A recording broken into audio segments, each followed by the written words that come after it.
that we bring to the fore, some unique analytics, again, information from non-publicly available cases, and what is the information we get? We get it from real parties and lawyers about commercial arbitrations. And coming soon, I'd like to show you something we have, which is the Arbitrator Perspectives Survey. This is actually the first audience that I am announcing this to, but we will be working with the Russian Arbitration Center to hopefully get as many Russian arbitrators. So the platform we use that I was just showing you is for parties and counsel to provide feedback about arbitrators. This Arbitrator Perspectives Survey is for arbitrators themselves. And it basically asks arbitrators to tell parties and counsel who might be thinking of appointing them about their views on how they conduct an arbitration. Now, what does all this have to do with diversity? It has some important consequences for diversity because information about the best well-known arbitrators, the ones who appear in those cases at the tippy top of the iceberg, are pretty well known to everyone. The problem is that those tend to be the older, more traditional arbitrators, and there are very few of them from outside North America and Western Europe that are as well known that they can be easily researched through those publicly available cases. What this survey does is it gives arbitrators from around the world, newer and more diverse arbitrators, an opportunity to tell the world about themselves in a way that's structured and constructive and professional. And to show you what we mean, we'll give you a tiny example of the perspective survey, which we will be rolling out actually within days. But some of the questions ask such things are that there's a lot of disagreement about around the world, but some parties have particularly strong views about what they want. So for example, I know in-house counsel who absolutely thinks it's important for the arbitral tribunal to get engaged in the settlement process. So one question we have is generally, do you think it's a good idea or do you think it's appropriate? Yes, as a general matter. Yes, but only with consent of the parties. No, as a general matter. No, even if the parties agree. And some arbitrators believe, and some legal systems treat encouraging settlement as inappropriate, as a violation of impartiality. We then follow up this question with other questions. If you say yes, you encourage settlement, we actually ask, what do you think is the best way to encourage settlement? And that way, parties and counsel who think it's important to have an arbitrator who believes in encouraging settlement can identify both you as someone who believes that and identify and understand your perspectives about how to achieve that. We think this is incredibly important information that parties and counsel need to take an arbitrator from a short list to an actual tribunal. And the reason that's important is because right now, when we say that what parties and counsel do is they send out inquiries, what they're doing is working off personal referrals.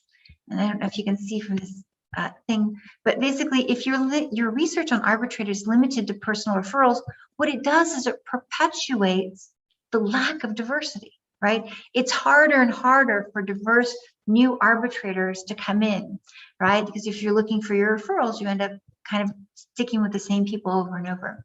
What we've done with our platform is we've made it possible for all sorts of arbitrators from all over the world, newer, younger, more diverse arbitrators, to have opportunities to be seen, to be evaluated meaningfully based on real information about their actual track record by parties and counsel who are interested. So with that, I have finished my presentation. I think I've gone a little bit over my time and not too bad. I have more I'd be happy to show if there are questions, but with that, I do want to turn it back over to the hosts to continue with the program that we have scheduled.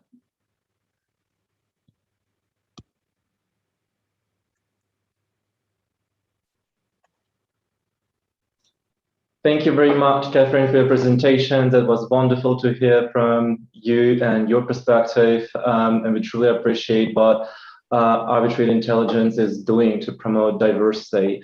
That's especially very unique in the CIS region, and and of course beyond. So we have this unique opportunity to have some questions from the floor. So if there's anyone who would like to use this unique opportunity to ask Catherine any questions, so please feel free to raise the hand or ask the question in the chat box. And I think we have about 20 minutes more for this session. So if you have any more to add, Catherine, just please feel free. I'll pause a moment to see if anyone is going to be brave and ask a question. I love questions. But if not, then I will go ahead and show you a little bit more about our reports and what they look like and how they can help. No one wants to ask a question. Maybe they're all excited to hear about the report. So let me try that. Okay, let's see. So let me go to. All right. So I will say not all our reports look like this. One of my favorite types of reports that we have are when we have only one feedback from one law firm that's had an arbitrator. And we have several actually from Central and Eastern Europe and Russia that are like this, where we don't have a lot of data. But what we do is when someone fills out our questionnaire, we call it the Arbitrator Intelligence Questionnaire, or AIQ. When you fill that out, you give us basically your perspectives about how the case was run.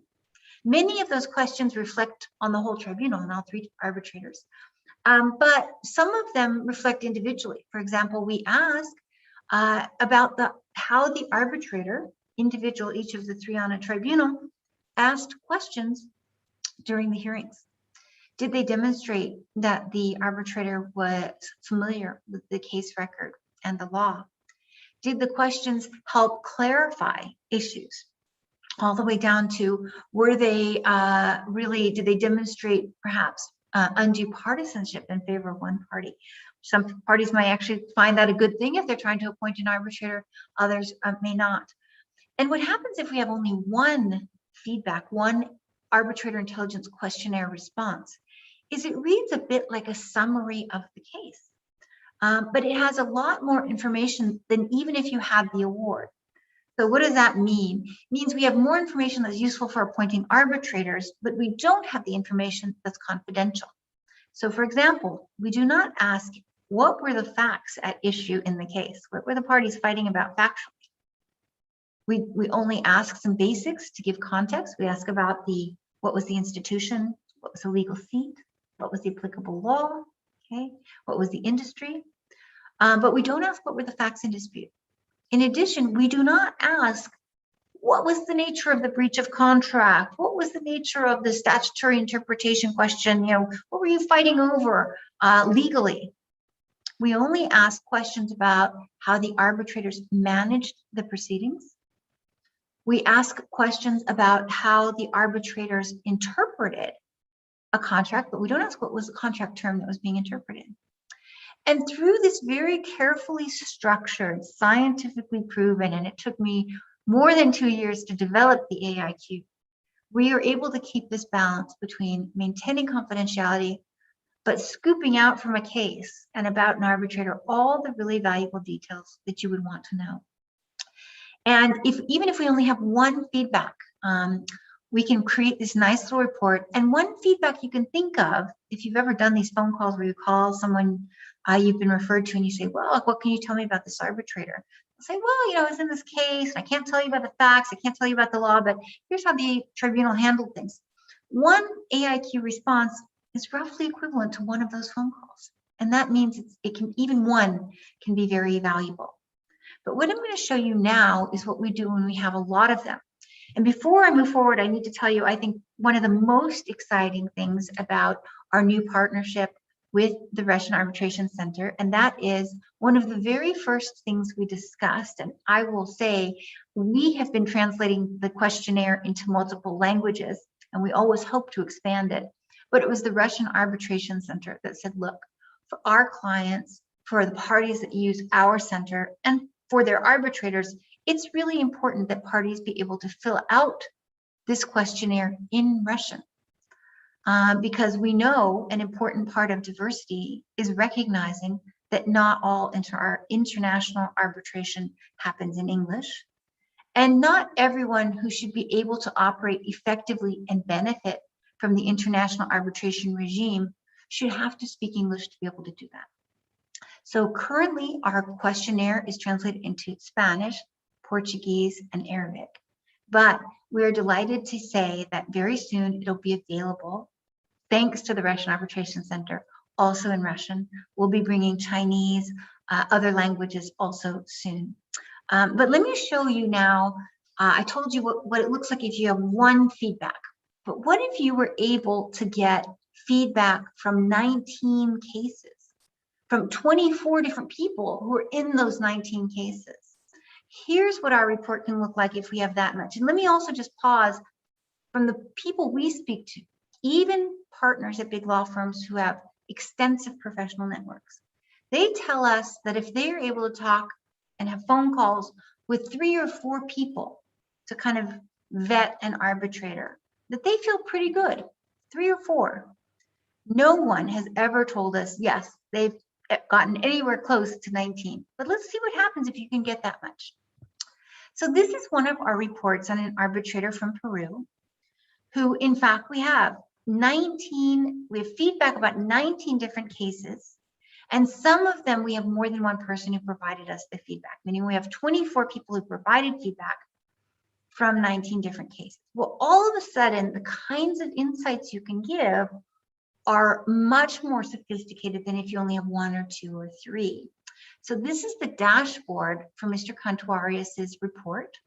You can see we can actually evaluate we can show, what has he done in 19 different cases with document production, not just in 2 or 3.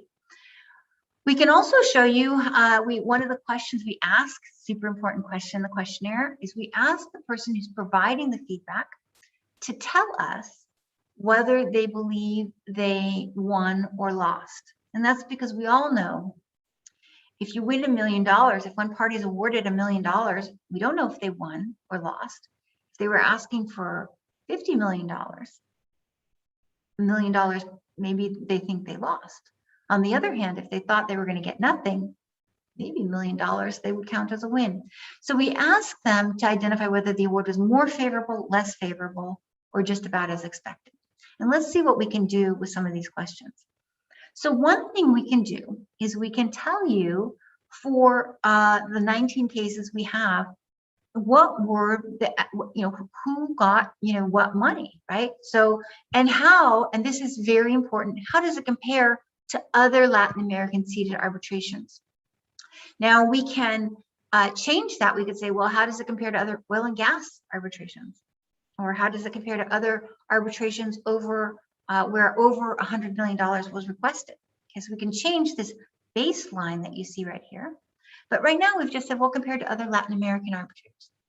One thing that's interesting is you can see is that in nearly 25%, claimants recovered 0, meaning respondents won, or if claimants won on liability, they received 0 damages, which is pretty unusual. Occasionally it happens. But what's most important probably here to see is even if the claimants could prove that they should win, in almost 50% of those cases, they were awarded less than 50% of what they were requesting. And this is a very different thing from most other Latin American arbitrators, who are much more likely to give between 50 and 89% or more than 90% of what claimants were asking for. And whether you're a claimant or respondent trying to appoint a party, this is really important. I mean, if you're a respondent, you're like, oh, this looks pretty good. If you're a claimant, you're like, I wonder why these parties aren't getting a lot of damages. And further in the report, we can actually maybe explain that, but we can also see, given this allocation of recovery, why we might see this, which is here what we asked is individuals who filled out the AIQ and were on the claimant side are in this column, and respondent affiliated people who filled out the AIQ are on this side. And this is that question I told you about. We asked claimant side and respondent side responders, was the award more favorable, less favorable, or as expected? And given the allocation here, right, of recovery, maybe this isn't so surprising. Claimants, over 50% said they got about what they expected. Now, there was almost 40% who were disappointed, which given the fact that there was not a lot of damages given to claimants, you might expect. What's impressive to me, though, is that more claimant-affiliated responders said that they got what they expected, which seems to suggest, given that they were asking for a lot and didn't get everything they were asking, that maybe this is an arbitrator who's pretty good at figuring out when claimants have overblown their damages requests. Meanwhile, you can see that the responding parties, the respondents who filled out the CIQ, almost 83% of them said that the award was more favorable than expected. Now, this doesn't predict how he's going to rule in the future. And this is also a limited sample. Even 19 cases is not representative of all the cases he's ever sat in. But certainly you would want to see these numbers, understand these numbers, see what the past history is in this many cases before you make, I think, a decision. I don't want to take up too much time, but if there is still time, I'm happy to show you what some of our data looks like with regard to questions like document production. So I'm going to ask the organizers if I should stop here or keep going. Catherine, you might have 10 more minutes. 10 more minutes. Okay, I think that gives us time to talk about document production. Now, as we all know, this is kind of a hot topic in international arbitration. I think it's too easy and simplistic. What used to happen is parties would say, well, I'm going to appoint an arbitrator from a civil law background because I don't like document production, and they're less likely to do it. And American parties who love document production or other parties who might want document production will say, well, I'm going to appoint an American or an English or Canadian arbitrator because they tend to favor or permit a lot more document production. So that used to be how we did it. We used someone's legal training as a proxy for their attitude about document production. Well, as it turns out, that doesn't quite work anymore for a couple of reasons. One, what if you have, for example, an arbitrator who got their first law degree in Russia, but then got an LLM in the United States and has practiced for the last 20 years in England, in London? Do they have a common law or civil law approach? And part of the reason this has gotten a little more messy is that we've seen some harmonization within international arbitration. We've seen some civil law trained lawyers, for example, who do brilliant cross-examination, who have learned to be very savvy in the documents they ask for and use them very strategically. So it's no longer, I think, a safe bet to use someone's legal cultural background as a proxy for document production. But I have a hypothesis. Okay, let's say if you're going to ask Latin American arbitrators, and I'm sorry, I don't have a Central and Eastern European-based example here, or particularly a Russian example, because it would be obviously much better. But my theory for a Latin American arbitrator on document production might be that they're probably going to grant all or nothing. They'll probably either deny it or grant it all, because in Latin America, in courts, there's no such thing really as document production. In inter-Latin American arbitration, where presumably most Latin American arbitrators kind of got most of their experience, there's really very little document production. Okay, so my theory would be arbitrators who get a request either deny it because they don't like it and they're not used to it, or they just grant everything because they're not used to parsing and kind of separating the good from the bad in these kinds of requests. Maybe I'm sort of, my thesis sort of holds up a little bit. Okay, all Latin American seated arbitrators on the right-hand side here. And you can see almost 80% grant everything that's requested. Some, less than 25% do grant some, but not all. What was surprising to me and almost shocking to me is that we don't have any data on any tribunal that just completely denied document production. Now, again, with data, it can be complicated. You have to kind of you have to think about hypotheses why that might be the case. In a lot of Latin American cases, actually parties just don't even ask for it, number one. Number two, maybe they ask for really narrow categories, so granting all is not such a big deal. But what is important, I think, is if you look at Kantuarius here, he, in almost 45% of cases, doesn't grant everything. Almost, which is a little bit less than when he grants everything, but he seems to be a lot more balanced between granting everything and doing a very careful analysis to grant some, but not all. But again, this doesn't give us the full picture. You'd want to know more. You would also probably want to know sort of how we ask the questions. So this is actually a reproduction of the first of 5 questions in the questionnaire that ask for information about document production. So we ask, who was ordered to produce and how much, and so we can break down the information, whether claimant, responded, asked for all but not all. Okay, and here is another chart, and here I will say, let's see, that's the same chart. Excuse me. So here we have a chart from Kantuarius's report that shows the parties' feedback. Okay, so it's one thing to say, well, they granted everything or denied everything, but what did the parties think of this?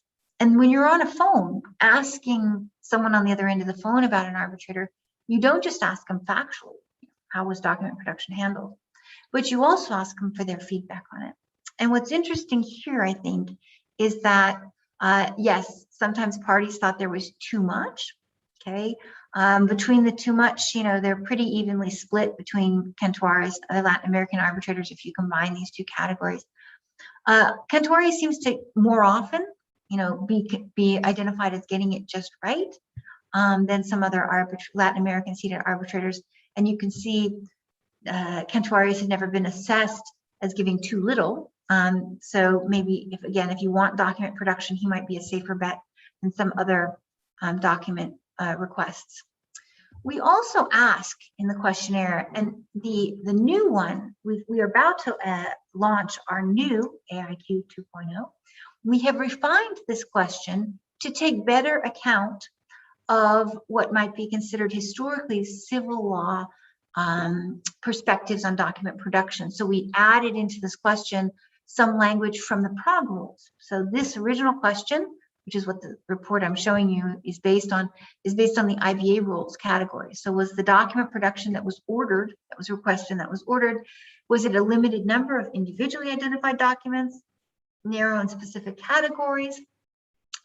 Was it based on search terms in electronic document requests, or was it broad categories? And then we can also calculate this arbitrator's track record in what types of or how broad the grant was. And what you can see here, it says arbitrator X, but it's Kantuarius, okay? You can see what he's most likely to grant is narrow categories unless the parties have agreed, okay? Other Latin American arbitrators, remember I said they tend to grant all and not, parse and say, well, only partially granted. Sometimes that involves broad categories. And it also looks like they more often receive or more often grant individually identified documents. So you have to be very specific if you ask most Latin American arbitrators, and occasionally that's what Kantuarius orders, but he's much more likely to order narrow categories, okay, than other Latin American seated arbitrators. Again, whether you want document production or don't, this shows 2 important things. One, that there are significant differences among Latin American arbitrators with, there are a lot of variations within Latin America, but with a generally speaking shared legal culture, as we see here, okay, some big differences. And here, he's never granted broad document production requests, which suggests, I think, a good understanding that in international arbitration, oftentimes that is not something that one side wants the other party to get away with.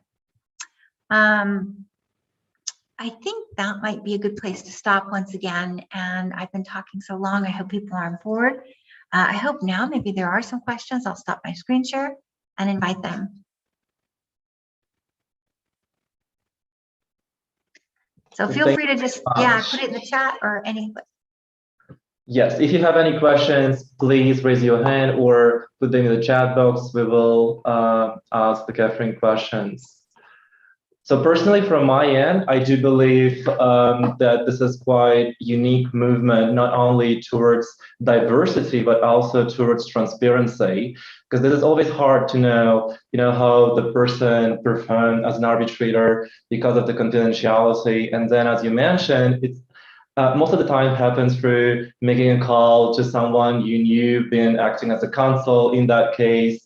But I believe that Arbitrator Intelligence is a great platform and initiative to promote not only diversity, but transparency. And we hope to see that, especially once the questionnaire is translated into Russian, so there will be more profiles of arbitrators from CIS region, so that will help the parties from various countries to appoint Russian-speaking arbitrators and arbitrators from the CIS region in general.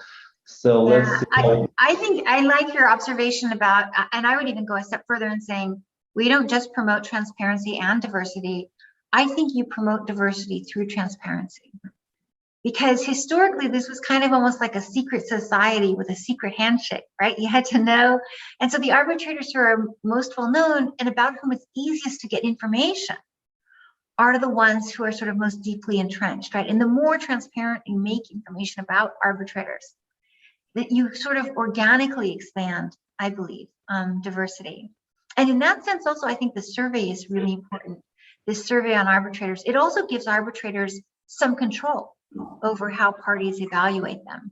And it might be, and they can express things that they think are important, but might not be something that anyone could ever find out from a past case.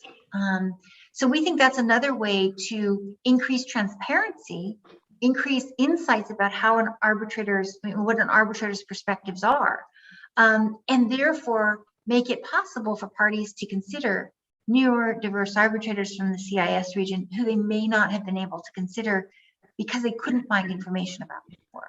So I agree with you. And can I add the other reason, which I thought was a brilliant idea and also goes to transparency, and it's a real, I would say, kudos to the Russian Arbitration Center for thinking of this and planning for it. One of the reasons Yulia said she wanted to have the AIQ translated into Russian is because you have a lot of large-scale commercial cases that are technically domestic. And could nevertheless, the same arbitrators sit in international on these cases, and even domestically, you need that same kind of increased transparency and insights. And the reason I think that's a diversity issue is because some new international arbitrators essentially, were baby international arbitration practitioners and then grew up to be international arbitrators. But a lot of them are arbitrators who have their skills and knowledge built up by being domestic commercial arbitrators, right? And then they transfer into the international arena. And in that sense, knowing about their experience as domestic arbitrators in cases that are similar, substantively, could be very valuable as well. Right. And we have one question from the audience. So I think, as it always comes to the most interesting part, how they can get the report. Is that for free, or what is the cost? So that's a great question. So when we have the survey where arbitrators give their own perspectives, that will be for free. And we think that's really important as a support for diversity. The reports themselves are not free unless you become a member. Then you get a certain number for free. And the reports, the cost of the reports depends on how much information we have. So we constantly invite and encourage people to give us data, but we don't know when cases are happening. We invite, for example, the Russian Arbitration Center to nudge its users to give us feedback, but we don't control how much feedback we generally get, although we research as hard as we can. And so the way we price the reports is based on how much feedback we get. So for example, pardon me, the Cantuarius report that you just saw is more expensive than that one AIQ report. I will say we have some reports that are for free, usually because they only have in them publicly available information that we've found. But once they start having this feedback through our AIQ, the least expensive category is $500. We also have different pay scale, different pricing for members and non-members.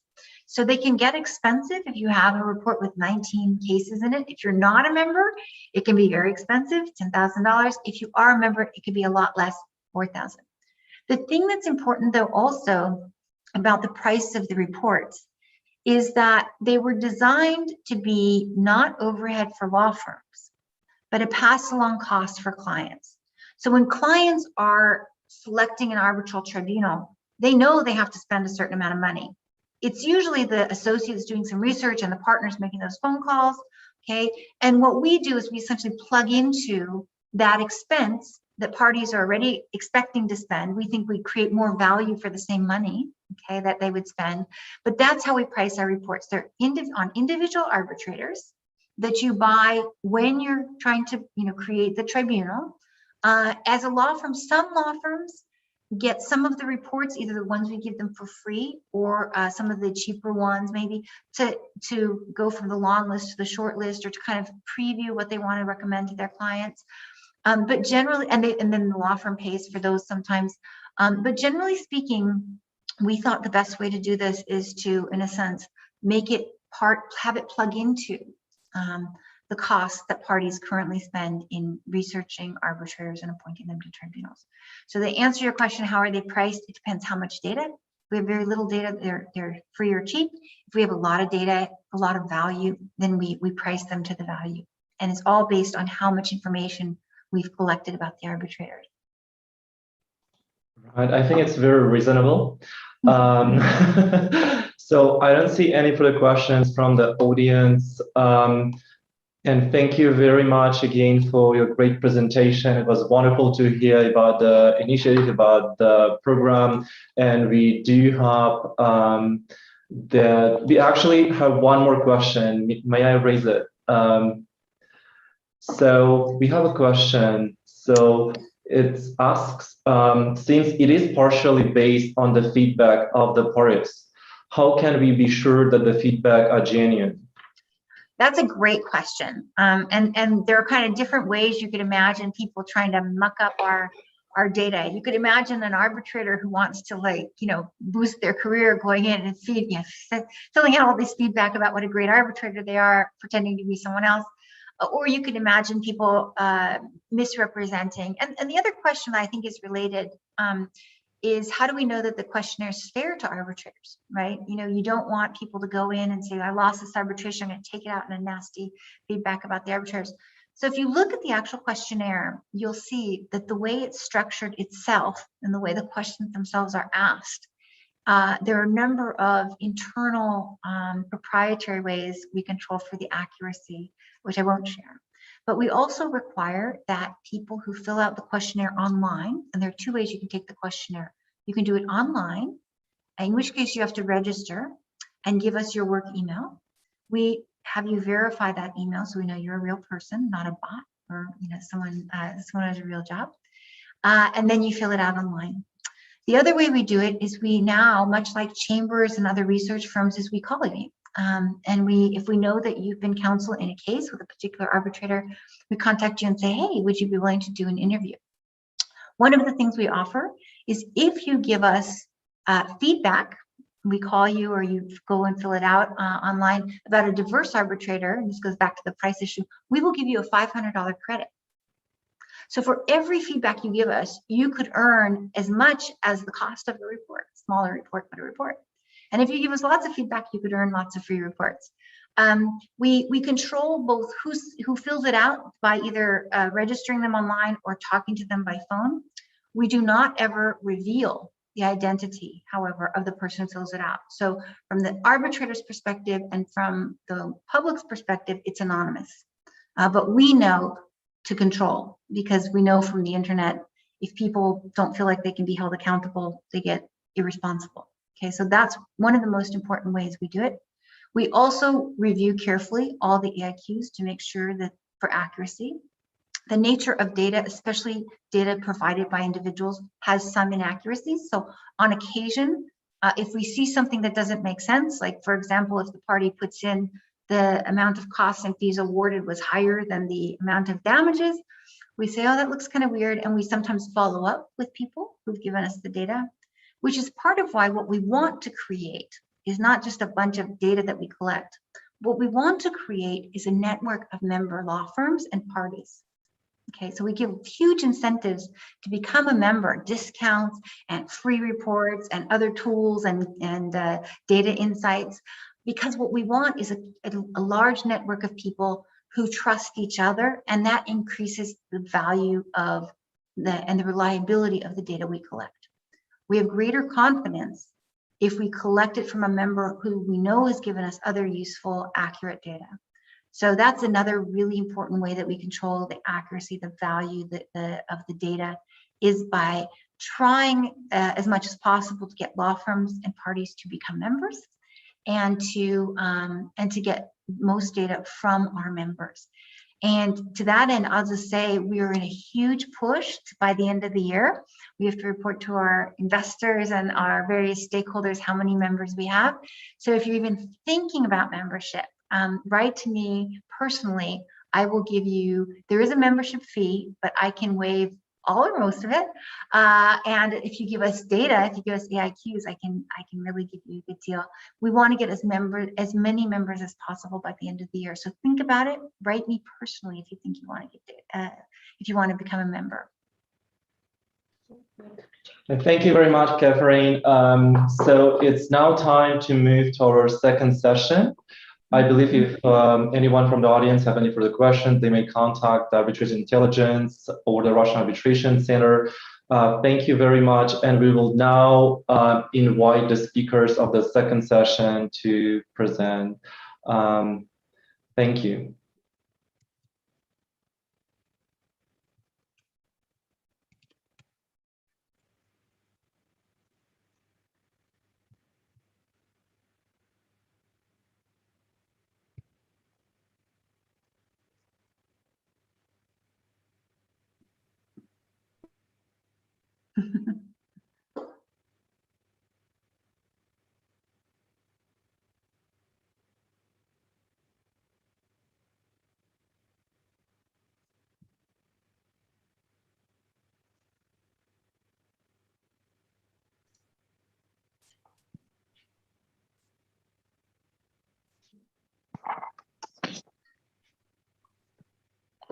Good evening, dear colleagues. Are you hear me?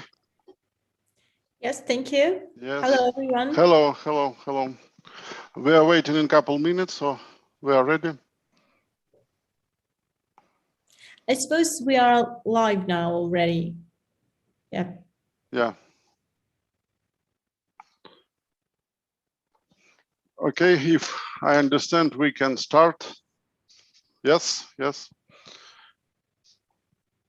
Good evening, all dear colleagues. Now we are starting our second session. The topic of our session, the many faces on diversity, geographic, age, cultural, and ethnic diversity. My name is Timur Sesuev. I am attorney and arbitrator from Minsk, Belarus. I am partner and the head of dispute resolution practice of SBH law offices and associate professor of Belarus State University. I am proud to be here today and to sit in the panel with such bright speakers. Unless you object, colleague, the scope, the term of each presentation is near 10 minutes, and I will sign to you before the time is finished, before 1 minute, for example. And to all participators, please, if you has a question to the speaker, you can sign it in the chat or ask the question orally after the presentation is finished. Okay, let's start. The first speaker in our panel is Diana Basakova, Director of Tashkent International Arbitration Center from Uzbekistan. Diana acted as the sole arbitrator or in panel of arbitration in the number of international arbitration proceedings, including under the rules of ICC, SCC, and ICSID. She is listed in legal episode, and the topic of her presentation is the Tashkent International Arbitration Center's recent diversity relation initiatives. Diana, please. Thanks very much, Timur, for your very kind introduction and for the opportunity to open the panel today. On behalf of Tiac, as we call the center, I would like to convey our warmest regards and heartfelt appreciation to the organizers of today's event, Russian Arbitration Center and Arbitrator Intelligence, for raising this very important issue of diversity in the CIS region. And I am absolutely delighted to share the remote stage with all the excellent speakers of today's event. I'm very mindful of the time, but as a very brief introduction to who we are and what we do, we are a relatively young arbitral institution which was established in 2018 and formally launched in 2019 in April during Paris Arbitration Week. We are fully operational, and as of today, we've received 24 requests for arbitration, with 2 applications for emergency relief and 1 sports arbitration case. All of these cases, except the sports case, are international in nature, with our parties emanating from obviously the CIS region, Southeast Asia, and Europe. Our supervisory board and Tiac Court of Arbitration are diverse and composed of leading arbitration practitioners from all over the world that share and promulgate the center's core values, and that is diversity and innovation. And yes, diversity does lie at the heart of everything we do at Tiac. We know firsthand how frustrating it is for younger candidates and candidates from underrepresented communities to make it in the world of international arbitration. We've been there, done that, so to say. In my case, in my personal case, despite the fact that I was appointed as an arbitrator by the International Arbitral Institution at a relatively young age, I was 27 at the time, I have had my own share of very unpleasant experiences when knocking on the doors of many centers at the time. I felt completely ignored and dismissed. And by the way, this is one of the reasons why we have a very strict policy in Tiac when it comes to inquiries and emails that land in our mailbox. We genuinely try to help and reply to each and every individual that reaches out to us. And secondly, again, I'm speaking based on my personal experience, or another unpleasant experience was associated with me being the lead counsel in one of the arbitration cases administered by one of the leading arbitral institutions, where the chairman of the tribunal was utterly disrespectful to me, and I was the only female, and I was the only candidate which was at least 10 years younger than any other person in the room. So at the time, I thought that this is very disappointing, to say the least, and things should change. So what is it that we do at Tiac to promote diversity? First and foremost, as an institution, we have taken the arbitration pledge. And as an example, in our note to the court members, to the members of our Court of Arbitration, which is essentially the body within the structure of the center, which is exclusively empowered to administer cases. So when they take their appointment, their note of acceptance includes reference to our institutional duty to promote diverse candidates. The sessions of the Tiac court, when there are issues for determination related to arbitral appointments, always start with the reminder about the pledge and our duty to promote diversity. And as a result, as of today, 40% of our appointed arbitrators are female. And recently, 2 of the latest appointments were made from our Tiac reserve panel of arbitrators. And for those of you who don't know what our reserve panel is, it is essentially the panel which is composed of very bright and talented practitioners who either haven't had yet their first appointment or have had very few appointments as an arbitrator. So in addition to that, we've launched relatively recently in 2021 Tiac 45, and that is the group of young arbitration practitioners under the age of 45, which take an active part and role in shaping the center's policies and outreach. As an example, our fabulous Kirsten Teo, which is the chair of Tiac 45, has recently initiated the creation of the Tiac Diversity Toolkit for the use by the Tiac Secretariat and Tiac court members, which is essentially the set of materials on a prospective candidate to provide a broader or so to say 360 view on his or her experience and background. And these materials and checklists are uploaded on our case management software for the reference by the court members when they make an appointment. Again, that was made to ensure that our court members have a deeper understanding of the candidates, particularly when those candidates haven't yet acted as arbitrators, but are extremely capable and talented. Another important initiative is the launch of a Tiac roster of tribunal secretaries.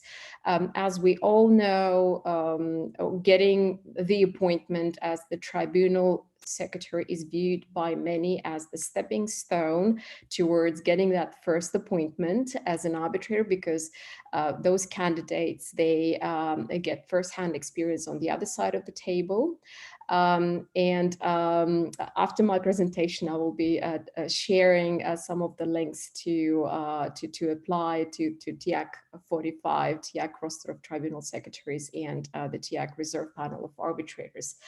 But last but not least, with the proliferation of regional and local arbitral institutions, we find it absolutely critical to promote cross-institutional collaboration, particularly in the context of issues like nurturing the local talent and raising the generation of bright and talented young arbitrators. Institutions, in our view, may amplify their warm spirit of the relationships and explore various avenues for collaboration, which may include provision of shadowing opportunities to younger candidates for small value cases with the consent of the disputing parties. So we do invite all our collaborating institutions to explore that possibility, and hopefully the Russian Arbitration Center would also join us on that initiative. So this was just a very limited discourse on the issue of diversity in our institutional experience. I appreciate that there are 5 other speakers, so I thought this very brief overview and introduction would potentially serve as a starting point for the discussion. I really wish I had the opportunity to be with all of you there physically, but we stand ready to provide any support to you and to your colleagues and to your organizations, and to provide any support you deem necessary to promote diversity in the CIS region and beyond. Thank you very much. Timur, over to you. Thank you, Diana. Thank you so much. I see that in accordance with the timetable of organizers, we should provide the time for question after the finishing of all presentation. And that's why, unless you object, I'll give the hand to our another speaker. Now, our another speaker, Mr. Beka Inja from Georgia. Beka is the Secretary General of the Georgian International Arbitration Center, and also in parallel, he's running his own legal practice as an arbitrator and, as I understand, dispute resolution lawyer. Beka presents some insight and practice related to the diversity issues in arbitration, as I understand from Georgia and from his own experience. Thank you, please.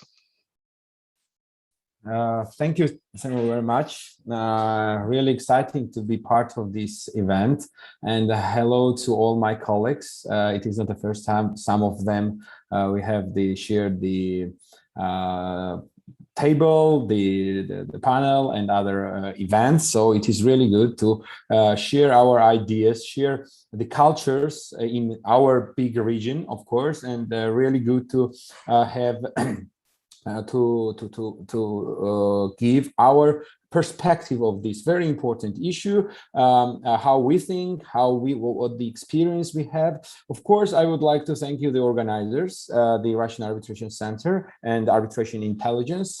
Thanks, Catherine. I have had the chance to the last part of her presentation to listen. Unfortunately, I couldn't manage to follow all of her presentation.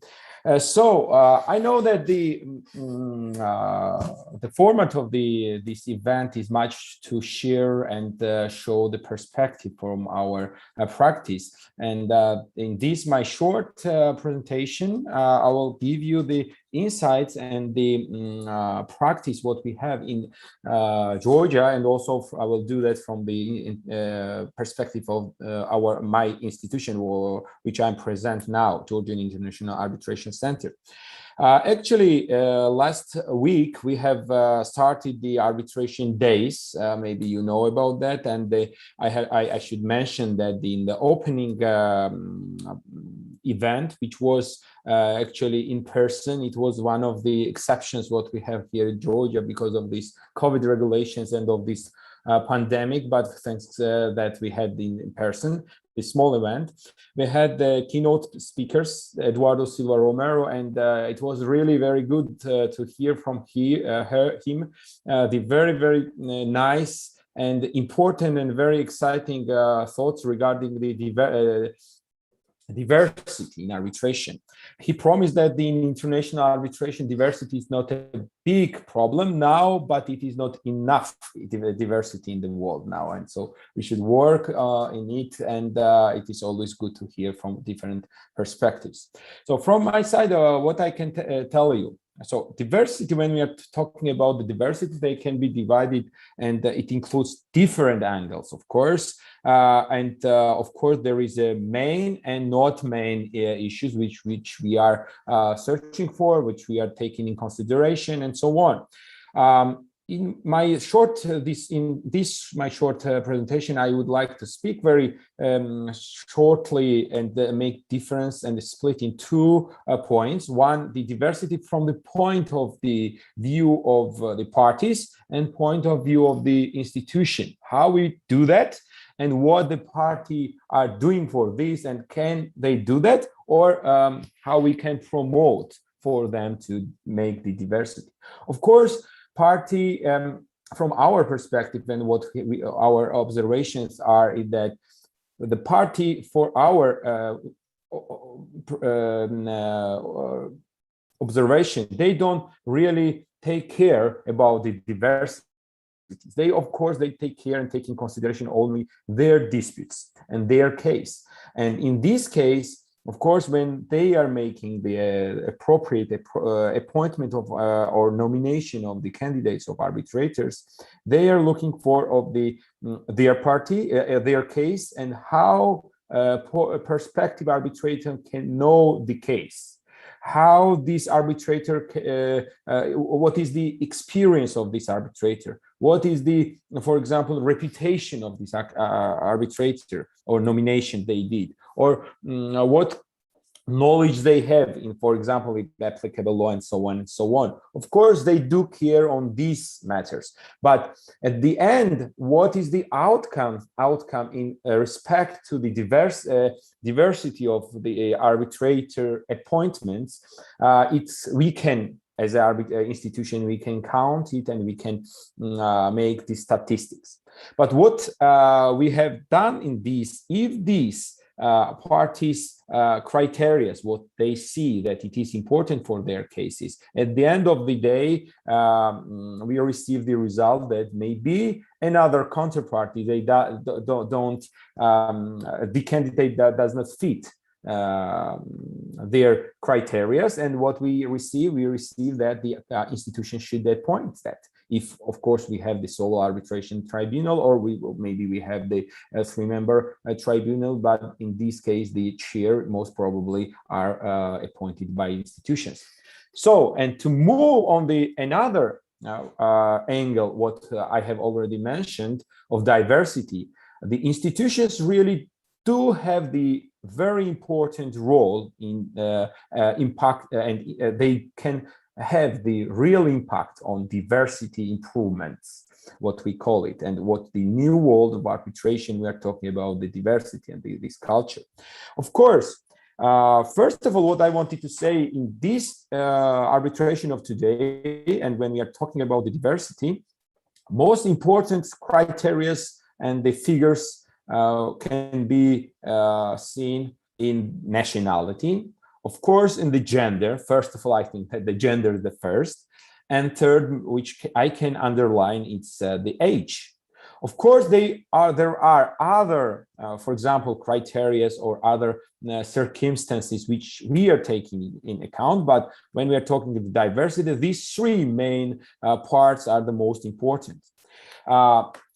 Now, to show you the Georgian perspective, and I'm talking, of course, on example of Tiac, with regard to the gender diversity, actually, it is not a big problem, as the percentage of appointments are really kind of equal, notwithstanding the fact that to show you the male appointment is higher, but the number of the female appointment is very, very relatively close to male appointments. But in this point, I think that it's up to the time, and I think that the appointments for female, if we want that female appointment should rise, it can be done. But I don't think that these numbers does not show that there is kind of a non-equal appointment and so on. And in this regard, I don't think that in this point, the gender issue is the big problem here.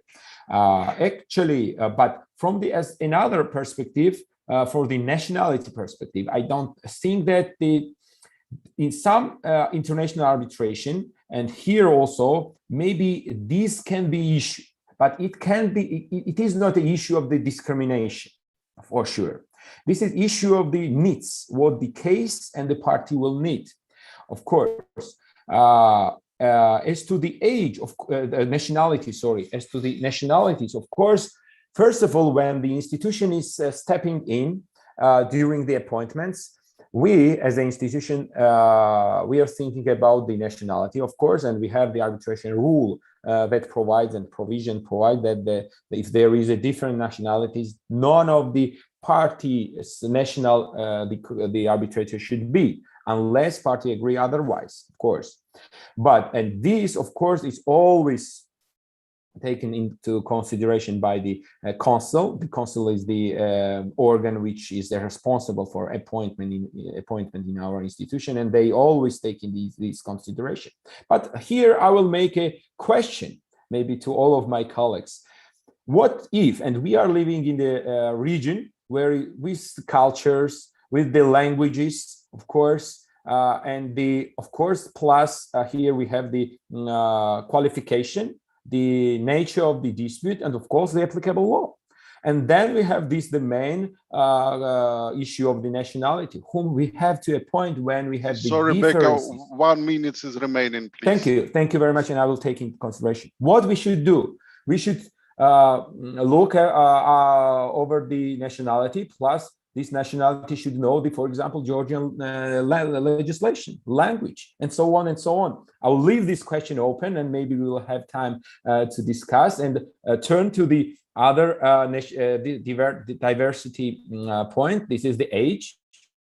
Of course, here there is many things to do, and there is a capacity for the institutions to step in here and to invite newcomers. And of course, there is a big possibility. In the market, there is lots of intelligent and lots of experience new generation, I mean the new practitioners in arbitration.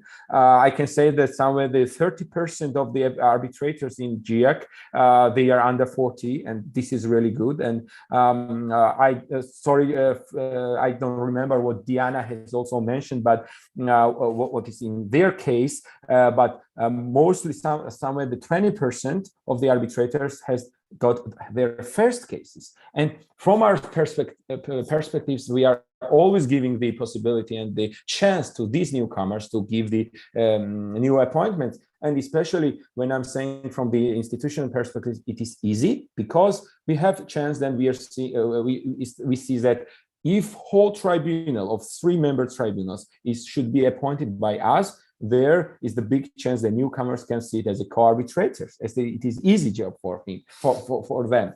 And finally, I can say that the institution, again, maybe I'm repeating that, that institutions really had a really important role, and they can do more in diversity to improve it. But I don't believe that the issue that the diversity should be improved, but there are many issues which should be also taken in consideration, and parties' interest and the case and impartiality and independence is the most important, something we should take care of that. So thank you very much. Of course, this issue is not it's so big and we can discuss far and far, but now I will stop here and give the chance to my colleagues. Thank you very much. Thank you, Becca. It's very difficult for me to interrupt my respected colleagues and very interesting presentation. That's why I asked to all sure. It's really important to see from your the side. framework time. Thank you, Becca. Very interesting, and I'm sure the issues you said will prolong in the presentation to our speaker. Our next member of panel, Zhibek Karamanova, can you switch on your, yeah, thank you. Zhibek Karamanova from Kazakhstan. Zhibek is the founding partner of Karamet Holding law firm based in the Almaty, Kazakhstan. She has experience working in international law firms, in the investment companies, corporate project finance, and also she frequently assists as the arbitrators in the arbitration proceeding based in the CIS and Europe. She speaks about her personal experience of being arbitration in Kazakhstan together with other colleagues on the panel and general overview of Kazakh practice appointing arbitrations in connection with the diversity issues. Please.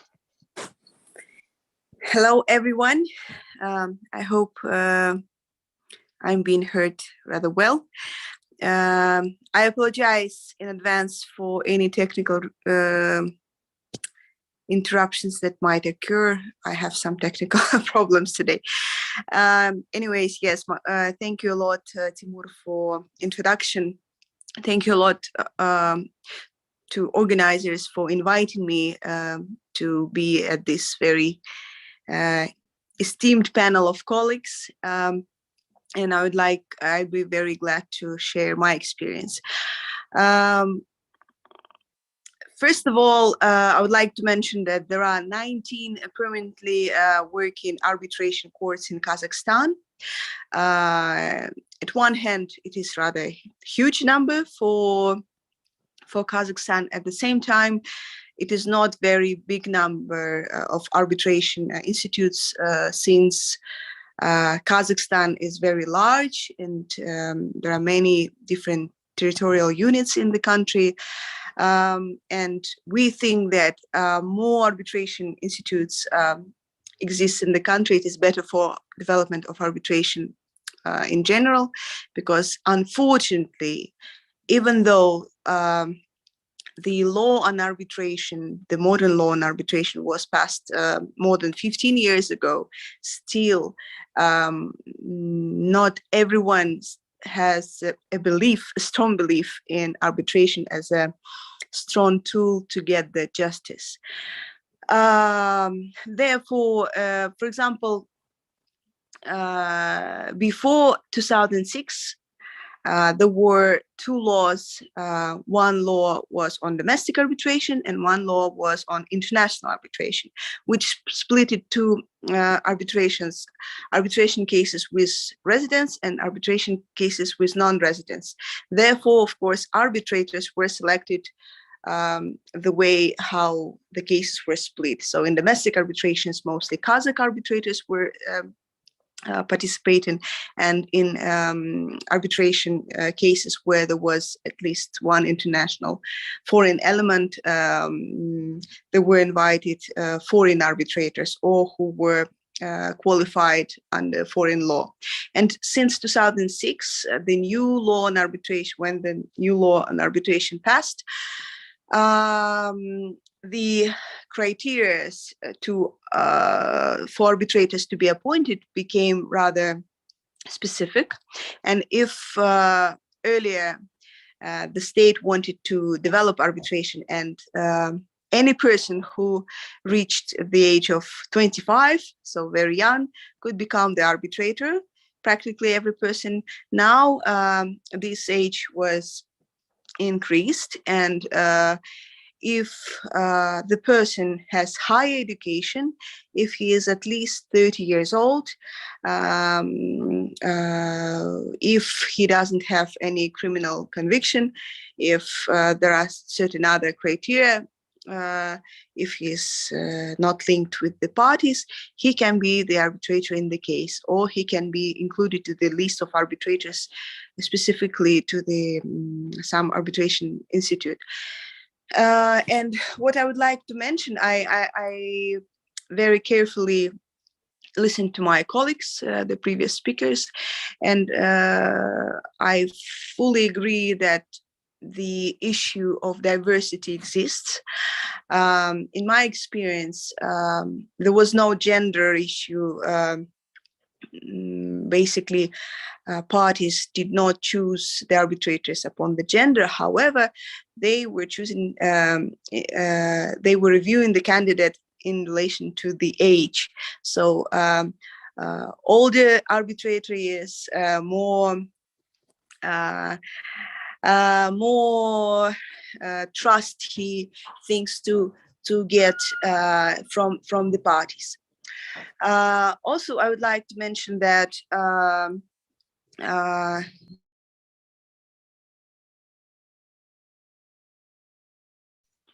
oh, technical trouble.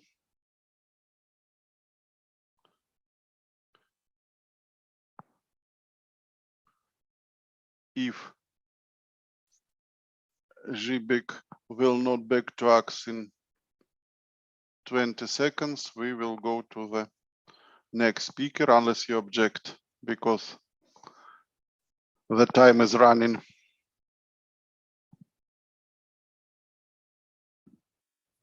We can. Okay, Julia, we can go to you, and if Zhibek will back to us, we will give you the opportunity. Oh, okay. hello, everyone. As I said, there could be some technical issues. Yes. Please proceed. Okay. The second thing which I would like to mention is the profession of the arbitrators. According to the law of Kazakhstan, the legal education is not a must for arbitrator. The legal education for arbitrator is a must only in two cases, when there is only sole arbitrator acting in the arbitration case, and for the chairman of the arbitral tribunal, where, for example, there are 3 arbitrators.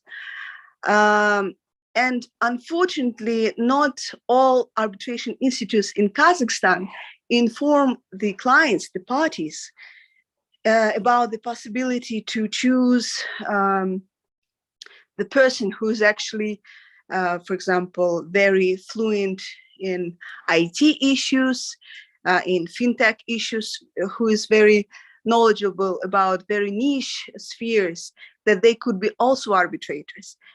And therefore, practically everyone chooses only lawyers as arbitrators, even though sometimes lawyers, even if they are very knowledgeable, they cannot be, they cannot know everything in, for example, in details of construction or in details of telecom issues.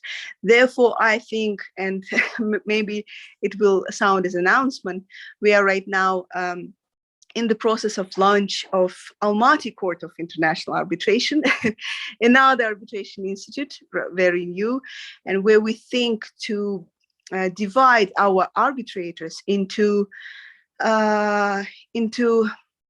their relation with some profession. For example, finance professionals, IT professionals, construction professionals, engineers. Of course, they could be also experts, but since the law does not prohibit them to act as arbitrator, why not to attract them as one of the arbitrators if, for example, there are 3 or 5, for example, arbitrators acting in the arbitration case. So in my opinion, when we talk about the diversity, we shall think also of not only cultural differences, age differences, or gender differences, but also about the opportunities which might the law even give to our parties when resolving the dispute, such as how well the arbitrator knows the specifics of some niche field.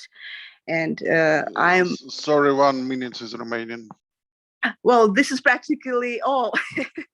I apologize for technical problems, which I was warning you about. And I look forward to listen to my colleagues about other experiences. Thank you. Sorry, I have interrupted you. I sure you will not hate me for this. And our next speaker, I cannot present her detailed because she is all known in our arbitration community. The next speaker is Julia Mulina, Executive Administrator of the Russian Arbitration Center, our today host organization, Director General of the Russian Institute of Modern Arbitration. In her presentation, Julia focuses on Russian Arbitration Center internal policies and guidelines, which the RAC takes into account while appointing arbitrators. Julia. Thank you very much, Timur, and good morning, or afternoon, or evening to everyone. Thank you so much. And first of all, let me say just a few words, not as a speaker, but on behalf of one of the co-hosts.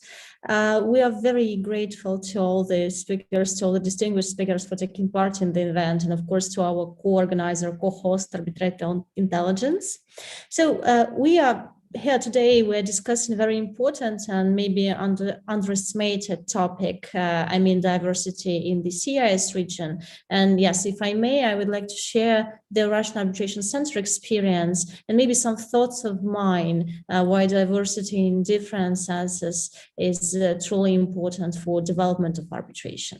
So I would structure my speech as a threefold one and start with gender diversity. And here I absolutely agree with our colleagues that in the CIS region and in Russia, for example, as well, gender diversity is an issue, but maybe not the most important diversity issue. For example, since the very beginning, the Russian Arbitration Center worked a lot and made a lot to increase the number of female arbitrators, considering disputes under the RAC rules.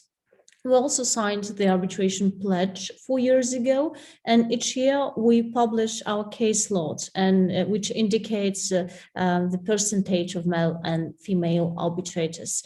So taking these figures, we can see that in 2019, 42% of female arbitrators took part in the REC cases.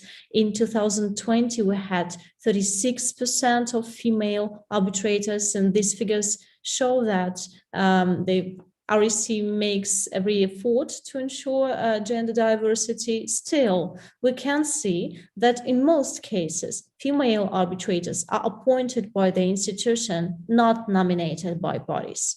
So, and as far as I know, many arbitral institutions, they face this disparity. So maybe it's one of these as we shall discuss, and law firms, arbitral institutions shall take into account while constituting arbitral tribunals. Another important issue is evolution of the young arbitrators community. I absolutely agree that this is the real issue in diversity in the CIS region. We believe that it is not sufficiently discussed. We all know that for a long time, arbitration, so it has been treated as something only very eminent professors with dozen years of experience should do and can do, while rather experienced, still quite young and maybe not very famous experts have not usually appeared in the picture here.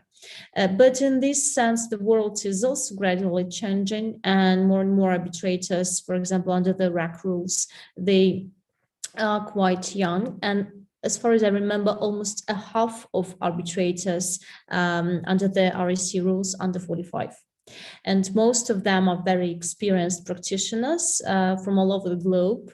But yes, for many of them, the case in the RAC was their first case as arbitrator.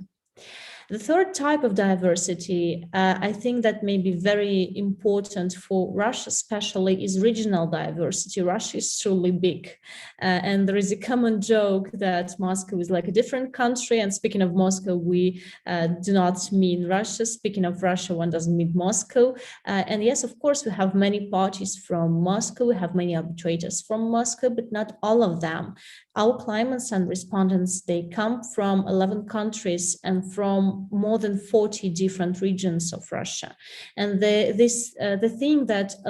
tool that allows the RAC to act, interregionally is the online system of arbitration we use in each case. We administer, and it's free of charge for our parties and for our arbitrators. It's a web platform with hundreds of case files which are confidential, so only parties, arbitrators, and the RAC has access to this case, to this specific case file. It also allows conducting any types of hearings via video conferencing, and it is available in 2 languages, both Russian and English. So it is an instrument which helps us to appoint arbitrators from all over the globe, from different Russian regions, despite distances, in 10,000 kilometers, 10-hour difference in time zones. So yes, the online system is very helpful in this regard. Well, that's about our experience, but the things in general are not all rosy, appointing hundreds of arbitrators from different Russian regions, from different CIS countries. Our experience. From this experience, we see that most of them are really great experts. They're very professional. Sadly, very few of them become well known and recognized globally. and get many appointments abroad. We can see it, for example, on open platforms such as Mundi. And summing up, I would like, this is the issue. I think that we should think how to maybe make these arbitrators more popular abroad, more popular in different CIS countries. I joined BACA in the problem, and I understand this problem very, very well, that usually in cases where one Russian party involved, for example, and party from other country involved with Russian law applicable to the case and Russian language, it's very difficult to find an arbitrator, really difficult. I mean, arbitrator, non-Russian arbitrator. So summing up, I would like to also congratulate the Arbitrator Intelligence initiative, because the more we talk about diversity, the more we talk about different arbitrators, rather professional arbitrators from all over the globe and from different countries, the better this system becomes. The more lawyers become arbitrators, the more lawyers trust arbitration as a method of dispute resolution. The more lawyers turn into ambassadors of alternative dispute resolution in their daily life. And the issue of diversity, it doesn't end itself. It's also a tool, a very good tool to popularize, to develop alternative dispute resolution, to involve more experts in arbitration, taking into account their practical background, their experience, not their nationality, gender, or age. Thank you very much. Thank you. Thank you, Julia. And special thanks for the time framework keeping. Our last member of panel, Eugen Blinov, partner of Eternal Law, head of international arbitration. Eternal Law is the law firm headquarter is located in Kyiv, but also has offices in Russia, in Moscow. His topic is geographical diversity in arbitration proceeding, the benefits of having representatives of different legal cultures. Please. Timur, thank you very much for this introduction. Just by way of brief addition, I have to say that Eternal Law is also has also a physical presence in Kazakhstan and Baltic states. So we are striving to be an international CIS law firm, as firms of this category are usually called. So thank you very much again for the introduction, and I would also like to thank the other co-panelists for their very interesting insights and curious ideas, which will obviously give some food for thought for everybody here in this conference. And I'm glad to record that we are all on the same page and that we are all advocates of diversity in all the meanings of this word for international arbitration. So the topic that I would like to comment on is geographical diversity. This is one of the types of diversity which, in my view, is given less attention in the modern context of international arbitration. So one of the most popular expressions that we have all heard at various conferences and during various discussions is the problem of pale, male, and stale arbitrations. The word usually comes from the Western European jurisdictions and Western European seated arbitrations. This is an English expression which goes on to describe a tribunal composed of 3 male elder people, and the expression addresses the 3 types of diversity which are now constantly discussed practically at every arbitration conference. First of all, that addresses the gender diversity, then it addresses the age diversity, and thirdly, it addresses the racial diversity. So I would like to speak rather about geographical diversity, which is a wider concept than the racial diversity, which is hotly debated in the Western European jurisdictions and among arbitration practitioners in the US and Western European jurisdictions. The difference is that the racial aspect of diversity usually involves discussions to get a wider representation of lawyers and arbitration practitioners from the African region, or perhaps from Latin American or Asian regions. Certainly the focus on the CIS states, Eastern European states or Central Asian states is lost. And the problem practically doesn't address the involvement of arbitration practitioners from those jurisdictions. So what are actually the problems with the geographical diversity? The problem is, on a practical level, the problem is twofold. Certain problems arise when the arbitration tribunal is composed of those pale, male, and stale people, or people coming from certain specific geographical location when the geographical representation is not wide enough. And the other problem is when the parties' counsel or their legal teams are composed of lawyers also coming from a different jurisdiction than the jurisdiction where actually the events of dispute or go into the heart of the dispute occurred. So what is the problem with the arbitrators? So usually when you have an arbitration tribunal composed of 3 members coming from usually from the jurisdiction where the arbitration is seated, or the jurisdiction, the law of which is applicable to the substance of the dispute, that usually, certainly from my practice, turns the case from an arbitration case into a court hearing. Usually, when all the 3 arbitrators come from the same jurisdiction, they lose the global view, the universality, and the internationality of the case, and the case pretty quickly becomes very similar to a court hearing in a national court. The tribunal in such cases is often willing to apply national court approaches. The tribunal is usually over-reliant on the local court procedures, on the local legal traditions. And the problem is that the tribunal is often unable in this situation to properly assess the commercial realities of the case, the background of the parties, the gravity of the events that took place in a different jurisdiction, the jurisprudence of the courts of a different jurisdiction where the events of the dispute took place. So all those aspects are quite often lost. The other problem is that the tribunal lacks the ability to get a wider picture and to apply different legal concepts. Just by way of example, we can recall, for example, the approaches to force majeure in common law and civil law countries. We can recall the problem with the concept of trust in civil law generally, or for example, in Russian or in Ukrainian law.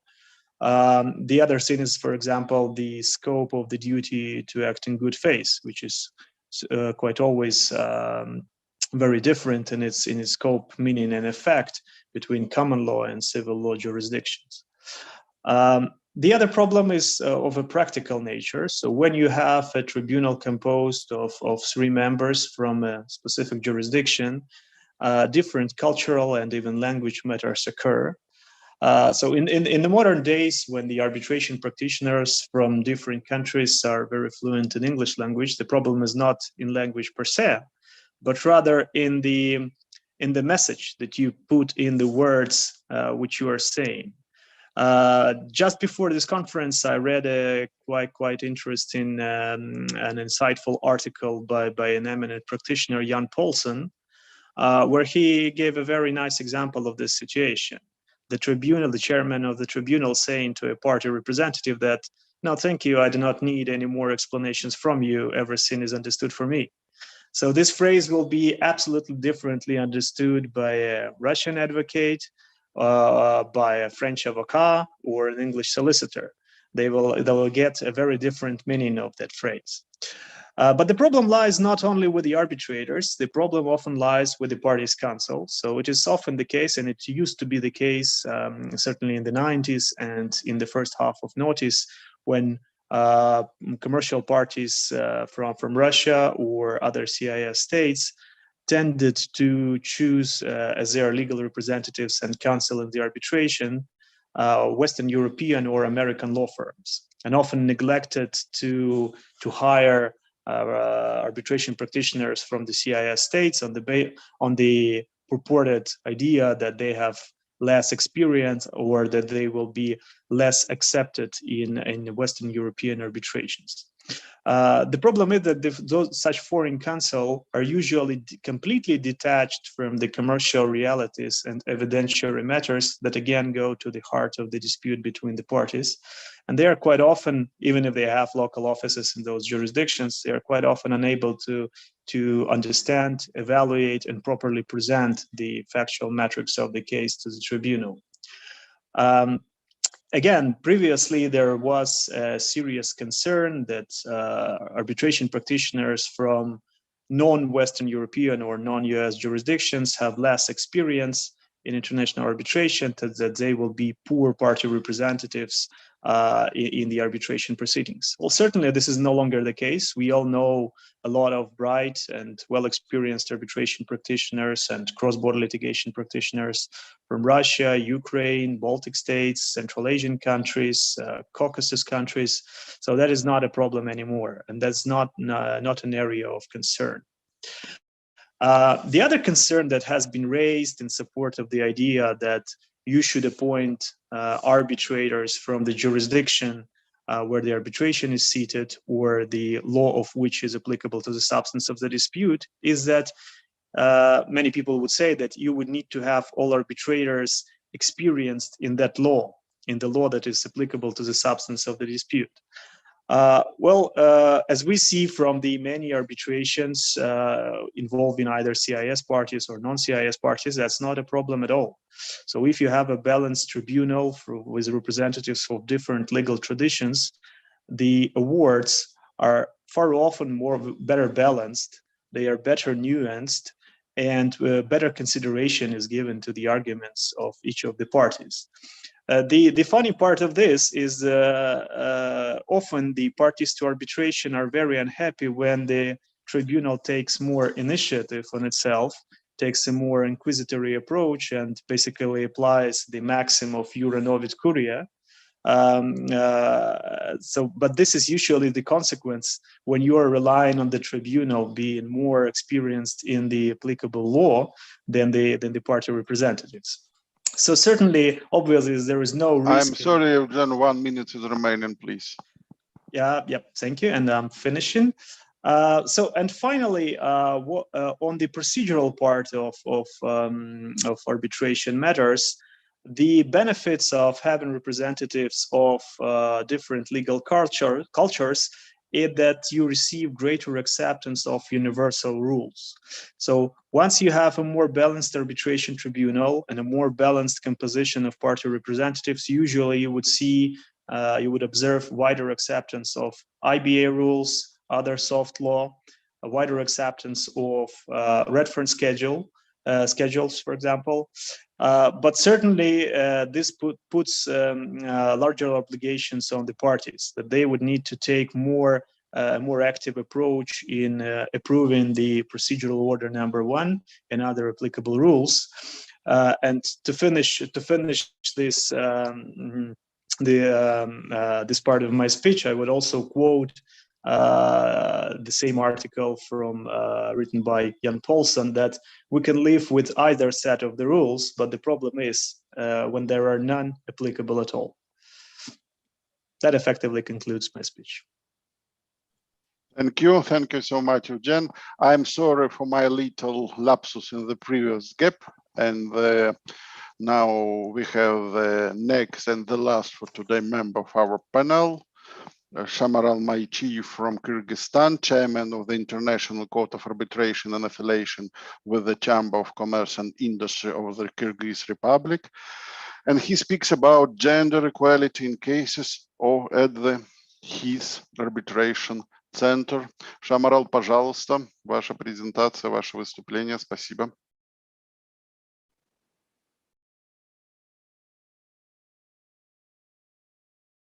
К сожалению, вас не слышно. Пожалуйста, включите микрофон. Unfortunately, we cannot hear you. Please switch on. Включите микрофон, пожалуйста. Спасибо.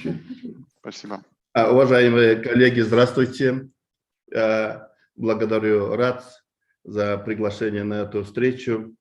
Благодарю всех коллег, которые здесь участвуют. С вниманием выслушал ваши доклады. Я, наверное, впишусь там в 7-8 минут. Разрешите включить презентацию, и потом я расскажу о профайле арбитра, применяемый в нашем арбитраже.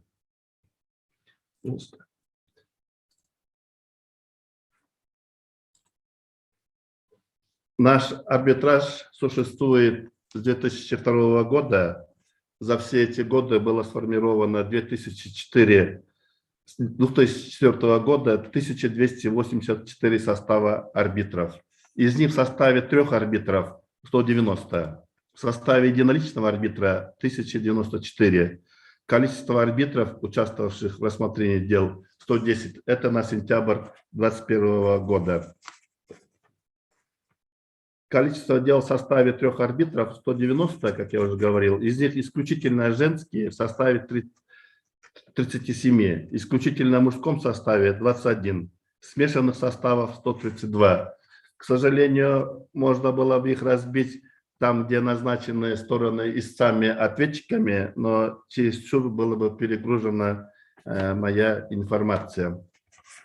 Следующий количество дел в составе единоличного арбитра 1094. Из них женского пола, которые рассматривали дела, 404, мужского пола 490. География дел – это 18 стран, 76 дел. Это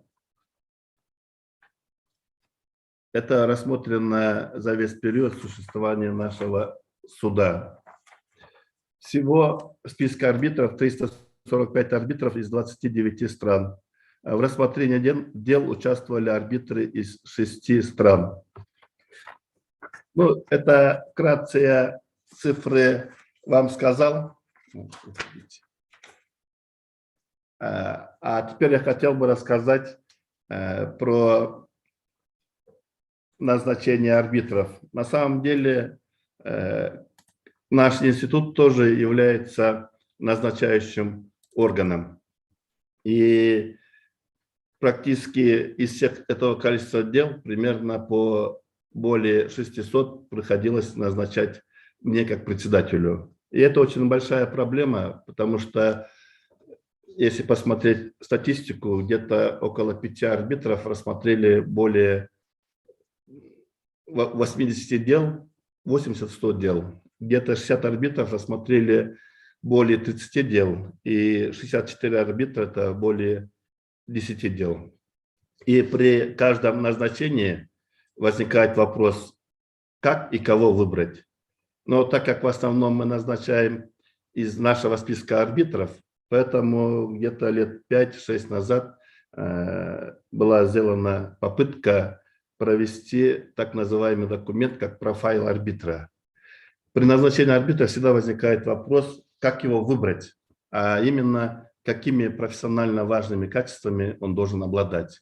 И примерно мы выбрали около 15-16 профессиональных качеств.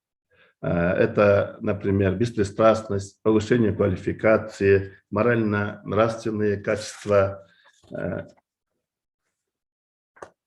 работоспособность, организованность и около 15 профессиональных качеств. И очень важно эти качества выявить у арбитра,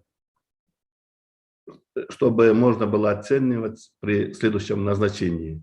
Таким образом, было разработано самое профессионально важное качество, были разработаны принципы оценки этих качеств и также инструменты оценки. Информация добывалась следующим образом. После завершения каждого дела арбитр составляет чек-лист вместе с секретарем. По этому чек-листу видно, сколько дел было отложено, были ли отводы, опаздывал ли арбитр, опаздывали ли секретариат, и тоже набор информации, по которому можно в последующем сформировать профайл арбитра. Это в целом очень хороший инструмент, потому что особенно Почему я говорю, очень довольно-таки сложно назначить, потому что наш суд рассматривает и внутренние дела, и международные дела. По международным делам однозначно в составе были арбитры, которые касаются различных юрисдикций. Ведь при назначении арбитра это не просто предложить, и он согласился. Это нужно провести целую процедуру, чтобы найти этого арбитра, который бы не попадал под эту юрисдикцию, который бы согласился бы рассматривать это дело. Там возникают различные вопросы конфликта интересов, возникают вопросы стоимости рассматриваемого дела. Поэтому мы рассматриваем, это один из инструментов, чек-лист, а также рассматриваем жалобы, поступившие в связи с ходом рассмотрения дела.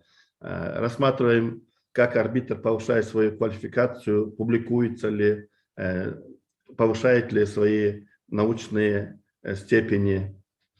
Также и оцениваем вот последние годы, особенно после момента начала пандемии, также немаловажно стало оценить возможности его пользования онлайн-средствами.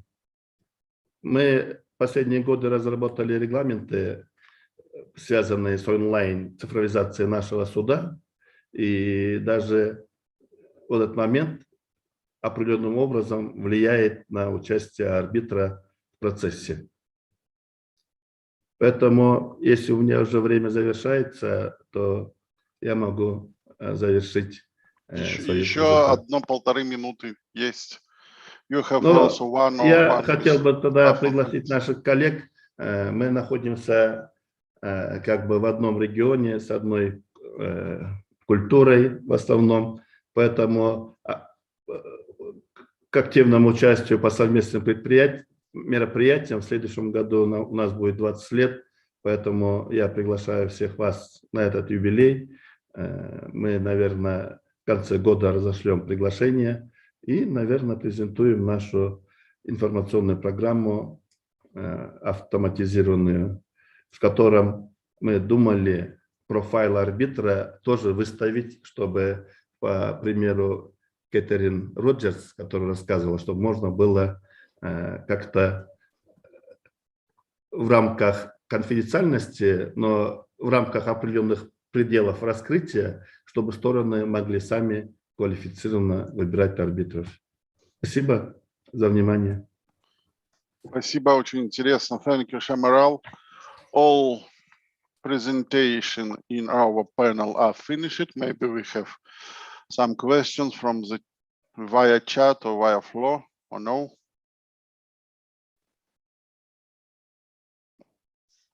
Okay, thank you, and special thanks from me to the Russian Arbitration Center for giving opportunity and for opportunity to take part in this event and sit among this panel, and for possibility to see all of you. And I hope we will be possibility to meet offline in real. Thank you for all. Thank you again. Thank you very much. See you again. Thank you. Organizers. Bye. Bye. Thank you so much. Hopefully we can continue our discussion maybe in Yes. email. Thank you. Thank you very much, dear speakers, for your presentations. It was indeed very insightful, and we do appreciate that you agreed to present today. So, and thank you, Timur, for moderating the session.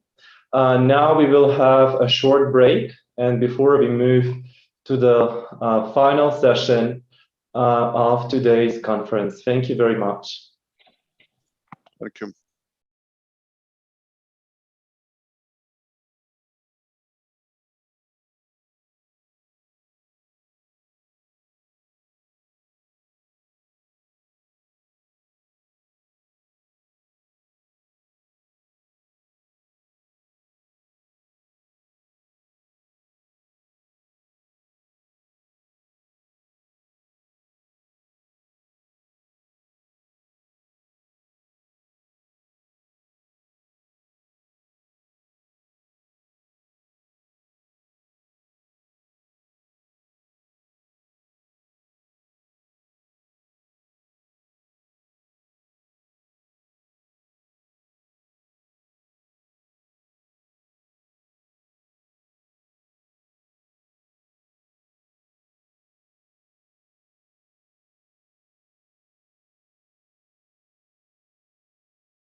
Dear panelists, hello.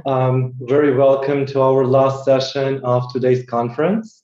We're glad to have you as the panelists for today's roundtable. The event is being concurrently presented on YouTube. And if we will have any questions, we will transmit them to our wonderful moderator, Sergey. So I think we may now begin the session. Thank you very much. Great. Can everyone hear me well? I see nods. Okay, great. Well, from Paris, France, good morning, good afternoon, good evening, wherever you may be. By way of introduction, my name is Sergey Alekin. I'm counsel at Wilkie Farr & Gallagher. It is my absolute pleasure to moderate this third session of the conference, which will take in a form of a virtual roundtable. Our four distinguished speakers who I will present in a moment will discuss key considerations in appointing so-called wing or party-appointed arbitrators and what role, if any at all, does diversity play in that. Anecdotally, this morning over breakfast, I mentioned that I will be moderating this session on arbitrator appointment and diversity.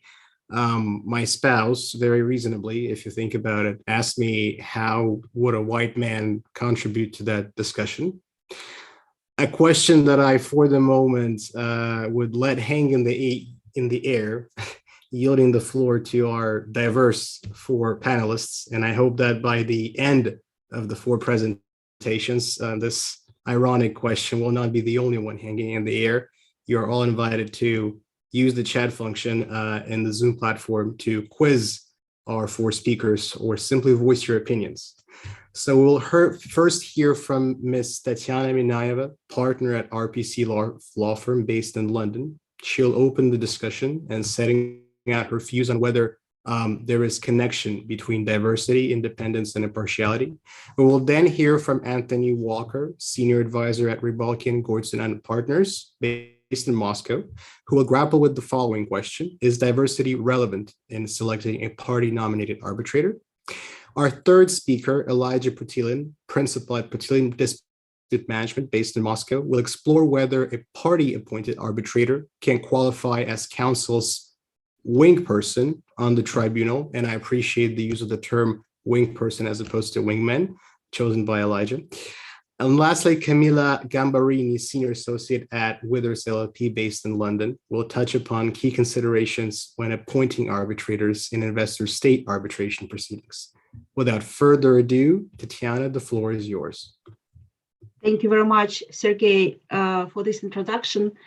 And I was asked to speak about impartiality, independence, and diversity, and whether there is any connection. And I should say that before I can answer this question, I need to briefly set up a background, what is actually independence and impartiality of an arbitrator.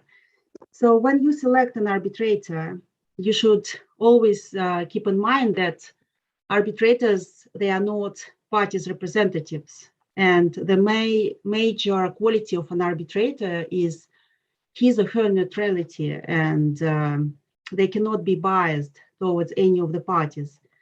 And so the bias can appear in two instances. Either there is a connection in terms of business relationship or financial relationship or any other ties, which can be qualified as conflict of interest of arbitrator, or there is a more difficult concept, which is called impartiality, which is a state of mind of an arbitrator towards one of the parties, and where there is no particular signs of conflict of interest of an arbitrator.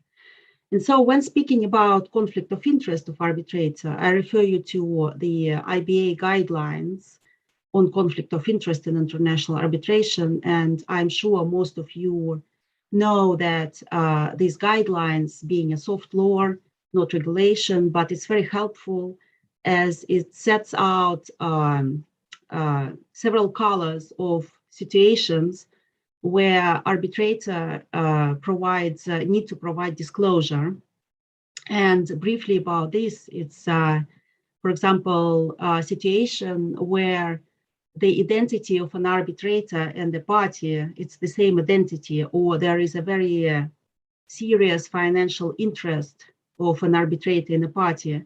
And this situation would be qualified as a red situation where arbitrator cannot take appointment at all, or should actually withdraw if the situation appears after his appointment.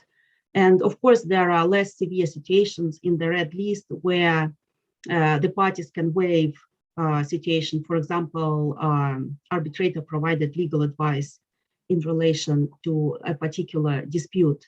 There are also orange situations where arbitrator has to disclose the situation, but if any party doesn't raise any objection within 30 days, then this situation is considered to be waivable. For example, orange list always refer to relationship between party and arbitrator within the last 3 years, or between arbitrator and co-arbitrator. And then the last color is green list situations where no disclosure is required to be made, and those situations are normally when even though there is some relationship between, let's say, party and counsel, or arbitrator and counsel, but those relationships appear to be longer than 3 last years, or they are not very significant situations. So this briefly about conflict of interest.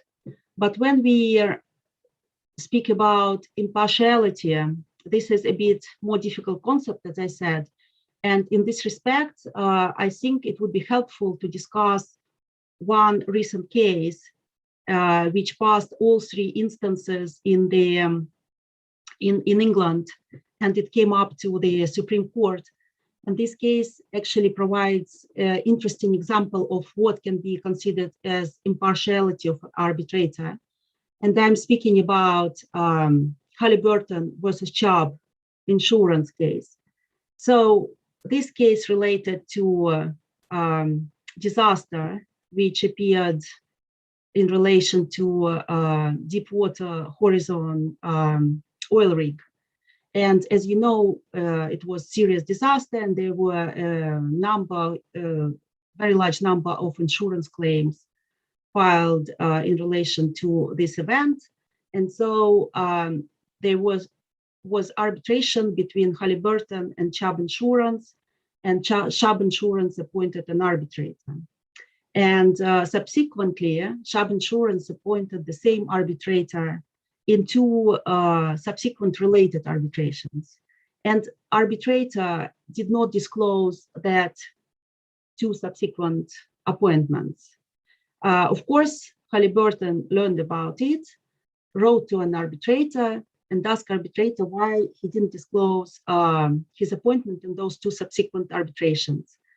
And arbitrator explained that he didn't expect those 2 subsequent arbitrations to start before the first arbitration terminates. Halliburton was not happy about this explanation and filed its application to court to remove the arbitrator. So what is interesting about this case is that when there are 3 interrelated arbitrations or similar arbitrations where one party is common party, it takes part in all 3 arbitrations, and the other party doesn't take part in all 3 arbitrations. So what can happen? The common party can file submission or provide information in some other arbitration, which might impact the view of an arbitrator in relation to other arbitrations, and the other party in that arbitration will even not know about that. So this is how the information which is submitted in another arbitration can impact the mindset, the view of an arbitrator in another arbitrator. And this might be, after that, arbitrator might be biased towards another party. So this is lack of impartiality. So in this particular case, Halliburton versus Chubb, the Supreme Court decided that yes, the appointment in three related arbitrators might indicate that there is a lack of impartiality and signs of bias, and that arbitrator had to disclose about this circumstance. But in that particular case, the court also noted that this all depends on the circumstances and about the customs in particular field of arbitration. And for example, in commodities, insurance arbitrations, the multiple appointments are very often because the pool of arbitrators, of this very narrow specialist arbitrators, is very narrow.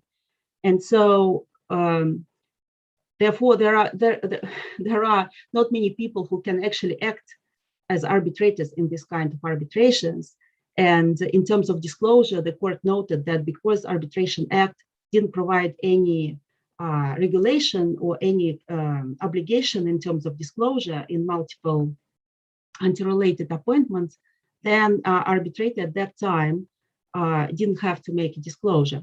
So this is a very interesting case, but this case doesn't touch upon what happens if one and the same party appoints arbitrator, the same arbitrator, but in interrelated arbitrations. And in this respect, there is another interesting English court case, where a party appointed the same arbitrator in 25 arbitrations, and in 18 out of these 25 arbitrations, the arbitrator issued the word in favor of that party. And then, of course, when the case came to court, the court found out that that arbitrator generated 25% of his income from these arbitrations. And of course, the court considered that there were justifiable doubts as to his independence and impartiality. So this is Coughley versus Bingham case. And there was another interesting case which was taken 1 year before that case. It's Sierra Fishing versus Farhan, where claimants objected to appointment of a sole arbitrator, where sole arbitrator didn't disclose his connection to family relation to one party's counsel. And when the case came to court, the court started considering the case and found out that arbitrator made arguments in the which were not advanced by the party. And the court made a conclusion that arbitrator descended into the arena and taken up the battle instead of the party. So the conclusion of this brief overview of the case law is that before appointing your arbitrator, your winning arbitrator, it's very important to make some sort of due diligence about background of this arbitrator, or whether this arbitrator has been appointed several times by the same parties before, and also to be careful to appoint the same arbitrator in your case. If you appoint the same arbitrator, for example, arbitrator issued the word in your favor, and you would like to appoint the same arbitrator in another arbitration. So you need to, actually, by the way, this situation is included in the orange list of the IBA guidelines. And for example, of course, I didn't mention that all our institutional rules touch upon arbitrators' impartiality and independence, and there are provisions about challenge of arbitrator, which needs to be made within certain time frame. In LCIA, it's 14 days. And just to conclude my brief overview and to touch upon about actually diversity, which is the main topic of this session, is that whether there is connection between impartiality, independence, and diversity. So I would advance the proposition that there is a connection, because before all this case law developed in terms of multiple appointments by the same party of the same arbitrator, arbitrators, the pool of arbitrators was very, very narrow. These were male, pale, stale, the same kind of white academics or white elderly arbitrators, mainly male arbitrators, selected all the time, and especially in investor state arbitrations. And I think that all this recent case law and developments opened up doors to new arbitrators, young, maybe of different gender, of different nationality. And I think that it's very, very positive development. But this topic of diversity will be expanded by my co-panelists. Thank you very much. Thank you indeed, Tatiana. Which brings us to Anthony Walker. And Anthony, is diversity relevant in selecting the party-nominated arbitrator? Just sharing screen. I hope that's visible. Sergey, is that visible to everyone? Black for the moment, but I'm sure. Hold on. Is it just me? No. We know that you're trying to share something, but we don't see anything. So. As you are screen sharing, but it's thinking. Let it think.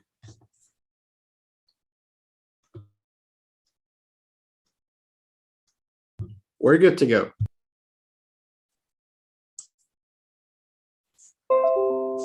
Okay. So choosing your wingman, what relevance does diversity have on the selection of a party nominated arbitrator? So the following 6 or so questions mean by diversity. Is it relevant to the process of selection? At the point where you're selecting, what are the considerations? And does diversity then impact on those considerations? Is a lack of diversity actually a problem that needs to be addressed? And how can diversity be encouraged? So what do we mean by diversity? I put down here some 5 points: sex, race and ethnicity, age, nationality, and then legal system, legal background. Today was mentioned by a number of the speakers earlier, including Eugene Blinov and Yulia Mulina, that one of the key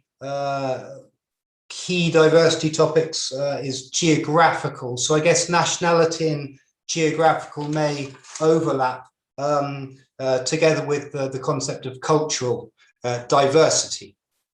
And they sort of subsume into what I've called nationality. Is diversity relevant to the selection process? Well, the process typically is that the claimant is the first one to choose their arbitrator. The respondent then choose theirs, and then the chairman is only appointed at the end, and that can be by the 2 parties acting together, and it can be by the institution. So the claimant is often choosing their arbitrator blind. They don't know who else will be on the panel, and therefore they're not thinking necessarily about the exact makeup. The person that they're choosing is a middleman, so they are in between the party that's appointing them and the tribunal. They're also between the subject matter of the dispute and the tribunal. So there's 2 areas where you would be selecting that person, man, obviously gender neutral, sorry. They need to understand the party that's appointing them culturally or legally, and they also need to understand the legal issue. So they need to be sufficiently experienced. And they need to be suitable. A lot of the guidance on selecting arbitrators looks at suitability. So they're suitable to that legal dispute, that legal regime. They're suitable to the tribunal and to the seat. So at the point where you're considering, does diversity come into it? What are the criteria? Well, the people I've spoken to say, well, it depends. There's no single set of criteria. Are they suitable? It depends on a number of factors. Certainly experience of the arbitrator, and that can be expertise in insurance or finance or construction, is important, but also their perspective on the legal process, on the arbitral process. Do they think that disclosure of documents should be broad or wide? Do they think that the arbitrators should be active or passive? Most importantly, it seems the arbitrator that's being selected needs to be able to convey to the arbitral tribunal the perspective of the party. Now that gets very close to bias, but it's not. So the advice seems to be, when you're looking at someone suitable, they need to be someone who can understand the person appointing them, understand the cultural background of the person appointing to them, and carefully and sufficiently convey to the arbitral panel that perspective. So the last point is, you don't want to select someone who's the odd one out. You don't want to pick someone who's not going to work well with the tribunal. And that's a difficult issue. If you pick someone who's completely different legal background, a different race, a different religious background, a different age, that could risk that arbitrator being seen as the odd one out if the other two are similar. So where does diversity impact on the considerations? So from what I've heard from the people who I've spoken to, the sex of the arbitrator rarely has any impact. Whether it's male or female or other, that's not really an issue that comes into the process. The race, the ethnicity, very rarely is an impact, unless you're dealing with an investment tribunal and it may be that the party wants someone who's from a similar background to one side or one country. Age is sometimes a factor, but unfortunately it is often a factor whether you don't want to choose someone too young who'll be seen as too inexperienced and potentially overawed by the other people involved. That said, if you're dealing with a dispute that relates to a young topic, social media, high-tech disputes, music, it may be that the younger arbitrator may be more appropriate and an older arbitrator would be seen as inappropriate. Nationality is often an issue because you want someone, as I said, who can convey and understand the cultural background and legal background to the appointing party. Lastly, the legal system is frequently an issue. Do you want someone who has a civil law background? Do you want a common law? Do you want an American or English background? And that comes into the issue of document disclosure. And that was touched upon earlier today by a number of the speakers who said that if you want disclosure to be broader, then you would want to pick someone from the common law background. So is lack of diversity a problem? A classic tribunal is 3 old white men. As has already been discussed, the pool of people to select from can be quite narrow. Then again, if we're talking London, that may be classic, but a classic tribunal in America or Singapore or Tashkent may not look like that, but there may be a classic arbitral tribunal because of the pool that's available. But is this just a mere reflection? It's a reflection of that geographical location, the seat, the country, the typical disputes that come to them. Is it necessarily bad that all the arbitrators are female or from a certain part of the world or have a certain background? It may be not a bad thing, but a good thing. They are able to talk to each other as equals in the same language, using the same legal concepts. It's not necessarily bad that the tribunal is not diverse, I would argue. It's one of the topics I guess we'll come on to. So the question is, should diversity be encouraged? Assuming that we think panels should be diverse. There should be a balance of male and female. There should be a balance of older and younger. There should be a balance of cultural backgrounds or nationalities. There should be a balance of common versus civil law. If we take that position, the question is, how do we do it? You can change the pool, i.e. encourage more younger female or ethnic minority arbitrators to apply, to be on the panel and in the pool itself, so available for selection. Then you have positive discrimination, and you say, you encourage, or you otherwise put forward the idea that if all things are equal, if you have a number of potential arbitrators, select the one that is one of the minorities, that's younger or a different sex or a different ethnic background. All things being equal, positively discriminate.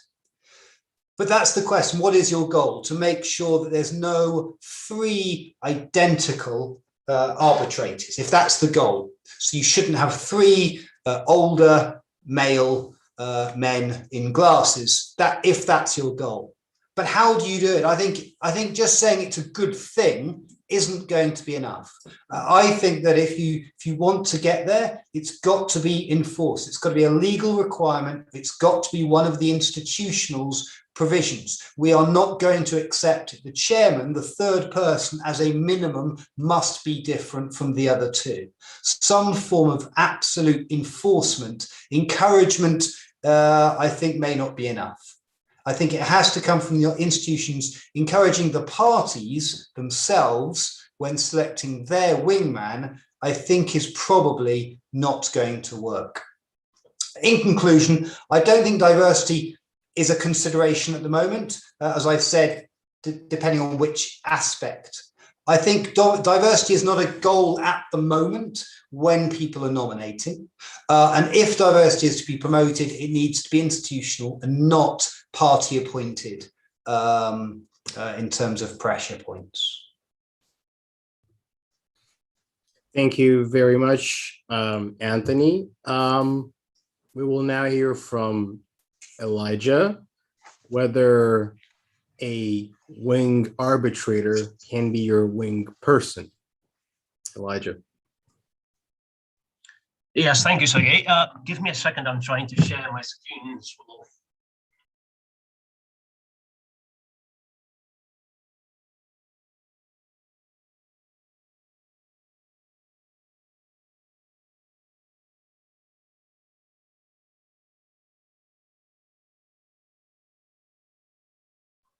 Okay.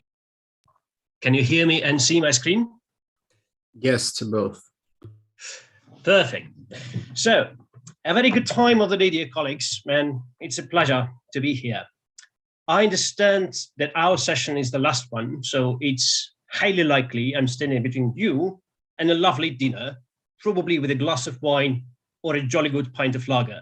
So I'll try to be brief, although not less provocative, maybe even more so. And I start my presentation by examining the identity of Mrs. or Mr. Wing Arbitrator and what role does she or he play in the arbitral proceedings. Let's look at the facade. At the facade, Mr. or Mrs. Wing Arbitrator is an equal participant in the decision-making process. If we have a look at the ancestral arbitration rules or any other set of arbitration rules, any decision or award shall be reached by a majority. So a wing arbitrator has the same voting rights, right, as other members of the arbitral tribunal.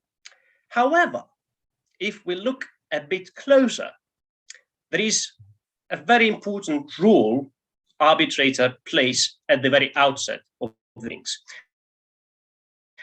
A wing arbitrator participates in the selection of the presiding arbitrator. So I would say the value attributed to the wing arbitrator is maybe 1.25 or 1.5 as compared to other members of the arbitral tribunal, even the chair.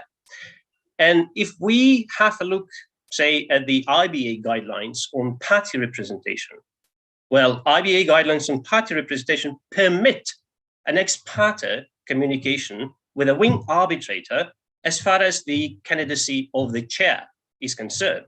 So at least at this stage, a wing arbitrator is your wing person. It's your voice before the tribunal has been formed. This is the facade. Although the deliberations are confidential and counsel are not privy to the arbitral tribunal deliberations and how they think behind the closed doors, it wouldn't be a surprise if I say that in some jurisdictions, more often, in some jurisdictions, less, it is wing arbitrators who do most of the work. They invest most time in the case, most intellectual resources, where the chair, even especially if the chair is a very senior person, a former Supreme Court judge, for example, simply validates the decision of the two co-arbitrators or resolves any point of controversy between them. So it goes without saying that the role a wing arbitrator plays is a very important one. How do we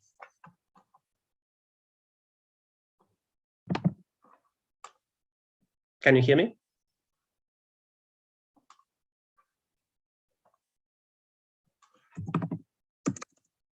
Yes. My screen froze, so it's a bit weird.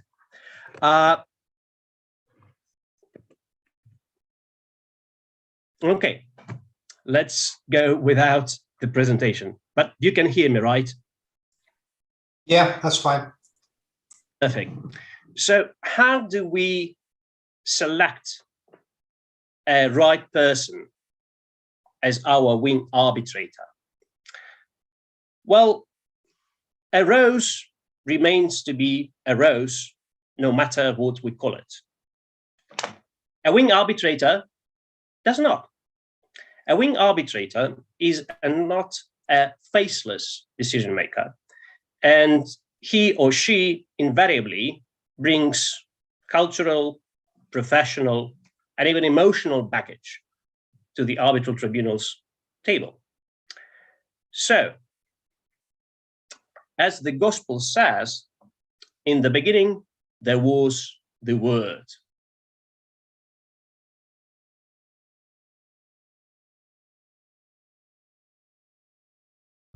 Did we? Yes.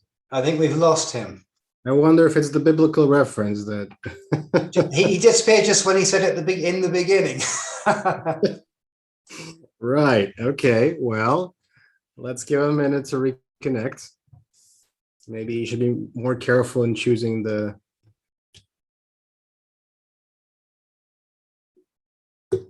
I'll try meanwhile to launch his presentation on my computer and share my screen.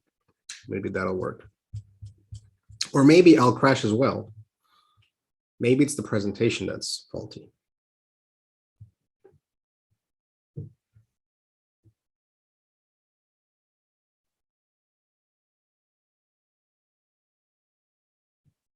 Let's give it a minute or so. Otherwise, Camila, I hope you're ready. Okay. Sure, no problem.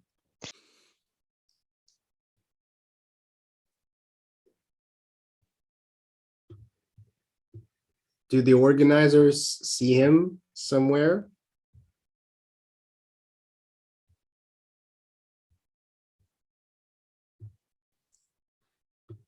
I don't see him, and we don't know how long he'll be. Let's start with Camilla. He can always rejoin after Camilla. I think so. I think so. Yes. So let's mentally take a note of where we paused with Elijah and Camilla slightly earlier than planned. We welcome your views on the key considerations when appointing arbitrators in investor state arbitration proceedings, wing arbitrators, that is. Thank you so much, Sergey, and also thanks to the organizers for having me. I'm substituting my colleague, Tatiana Menshenina, who is not able to be with us today, and she sends her best regards to everyone.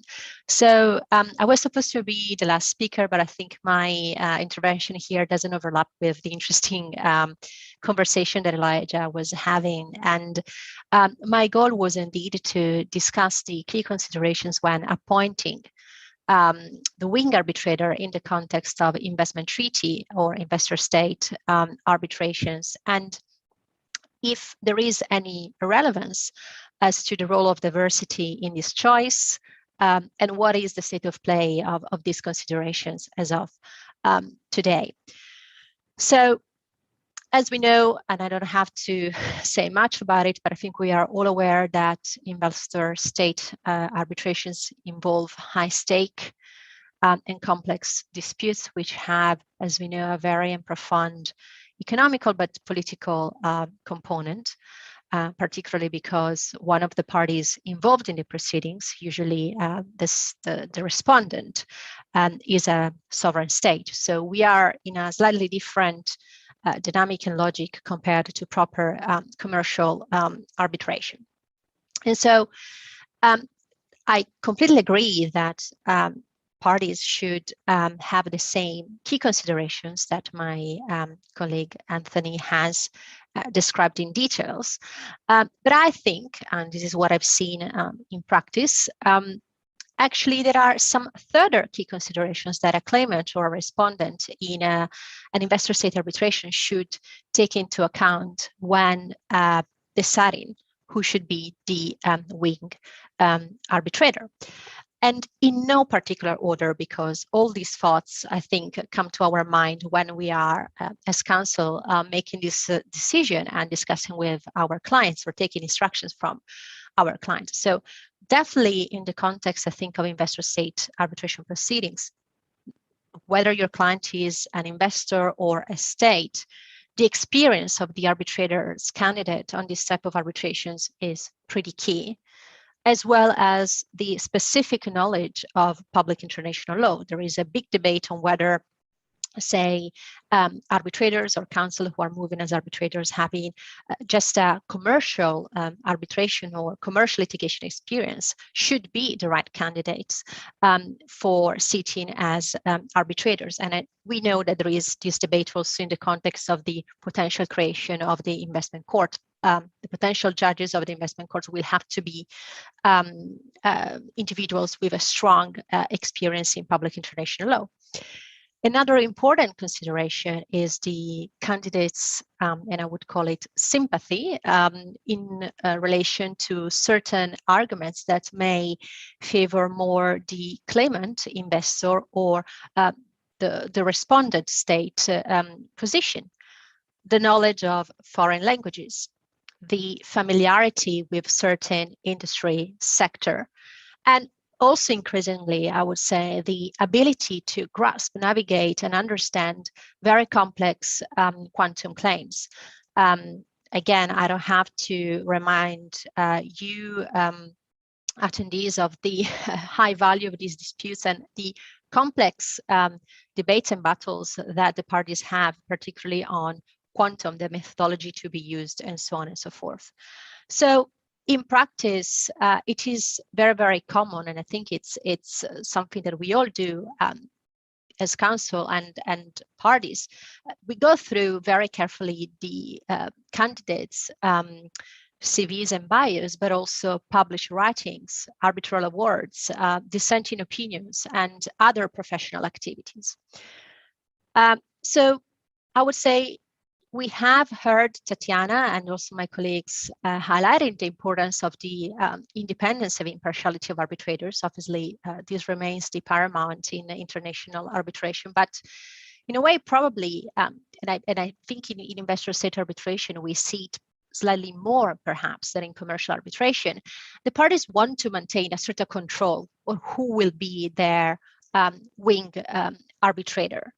And I think there are also some other, say, less tangible attributes that the parties tend to keep in mind when they consider who will be their wing arbitrator. And I think Anthony has touched upon on that, and a little bit Elijah when he was talking about the facade. I think that one of the considerations, and it's often in the discussions that we have with clients, is how persuasive will be the arbitrator that I will appoint.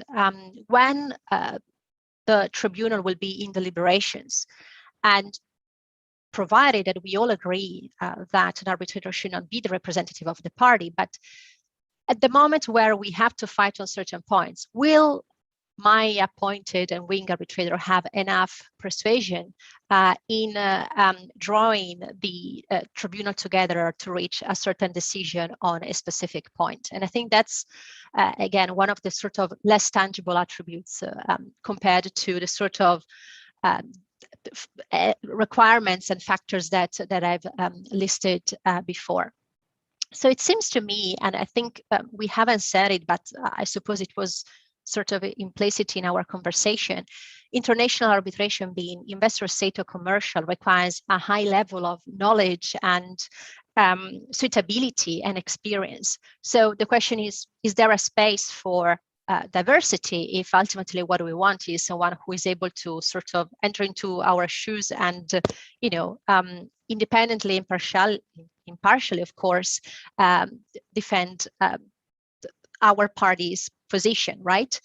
I think it's very interesting looking at this question from the point of view of investment treaty, because in my view and in many other views, I mean, diversity would be a huge contributor to the success of the ISDS system. And obviously this is pretty clear because it's the most traditional type of field of the law that you can find, and that's where probably diversity would thrive and strive and would contribute to the success of this field.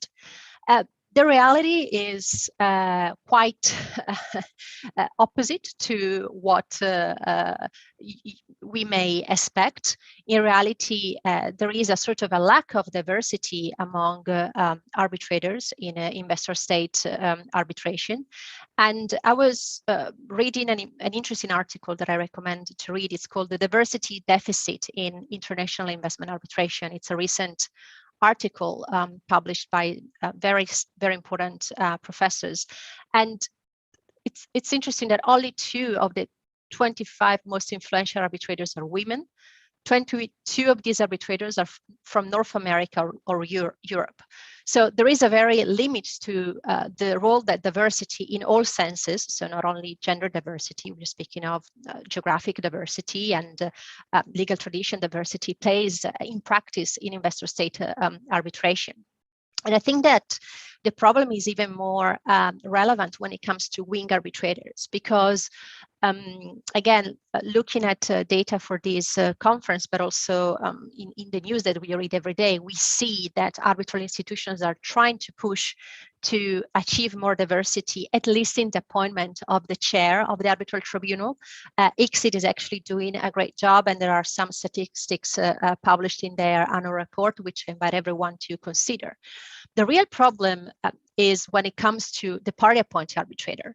And in some of the reports that I've mentioned, including also the ICA report on gender diversity on arbitral appointments. So ICA is tackling a very specific angle, but still I think it's interesting for the discussion. It seems that the problem really comes to the fact that the clients are not so interested in diversity. What they want is basically someone who is good enough and suitable and experienced to make sure that they have a positive outcome. And so that's where I think what Anthony was saying before is relevant. I mean, we need definitely some sort of enforcement mechanism and ensuring that we can concretely achieve diversity. So I think from my experience and my thinking is that for sure we as council play a huge important role because we know who are the leading figures in the field, and we are the ones who are driving the change. and particularly young practitioners. I think this panel is very much a demonstration that arbitration is about diversity.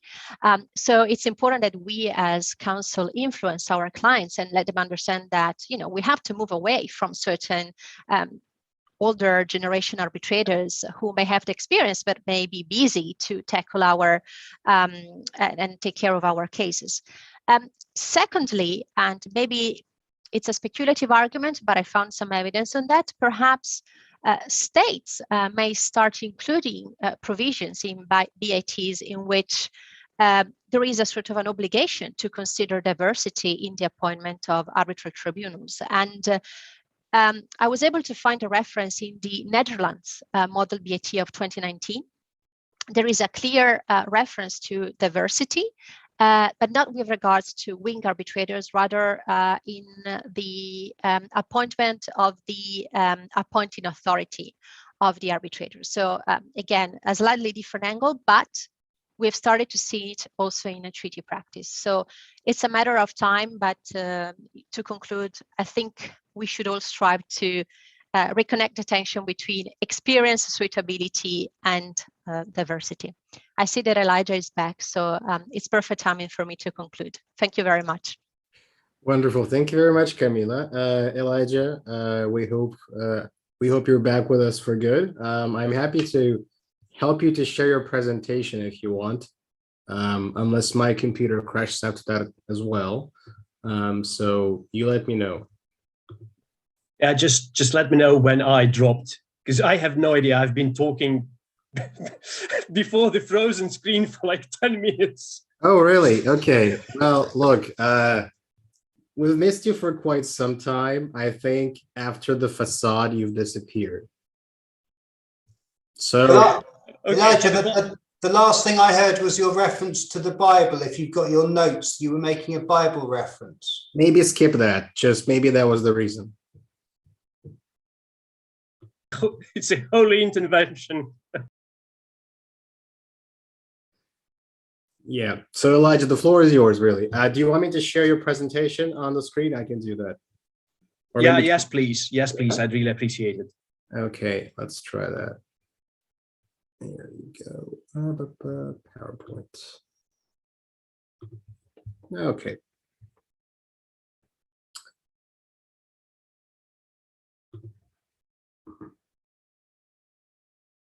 Right. Okay. You let me know. You have the floor. Thank you so much, Sergey. So, before I dropped out, I was referring to the gospel. And in the beginning, there was the word. I'll make this reference again. And in our scenario, actually, there are two words. Sergey, can you have the next slide, please? Yes. So, in our case, there are two words. Case theory. Everything starts with a case theory. In simple terms, a case theory is a story we want to convey. How this story is established in evidence, even that is not available to us at the moment, and how this story is seated in the law.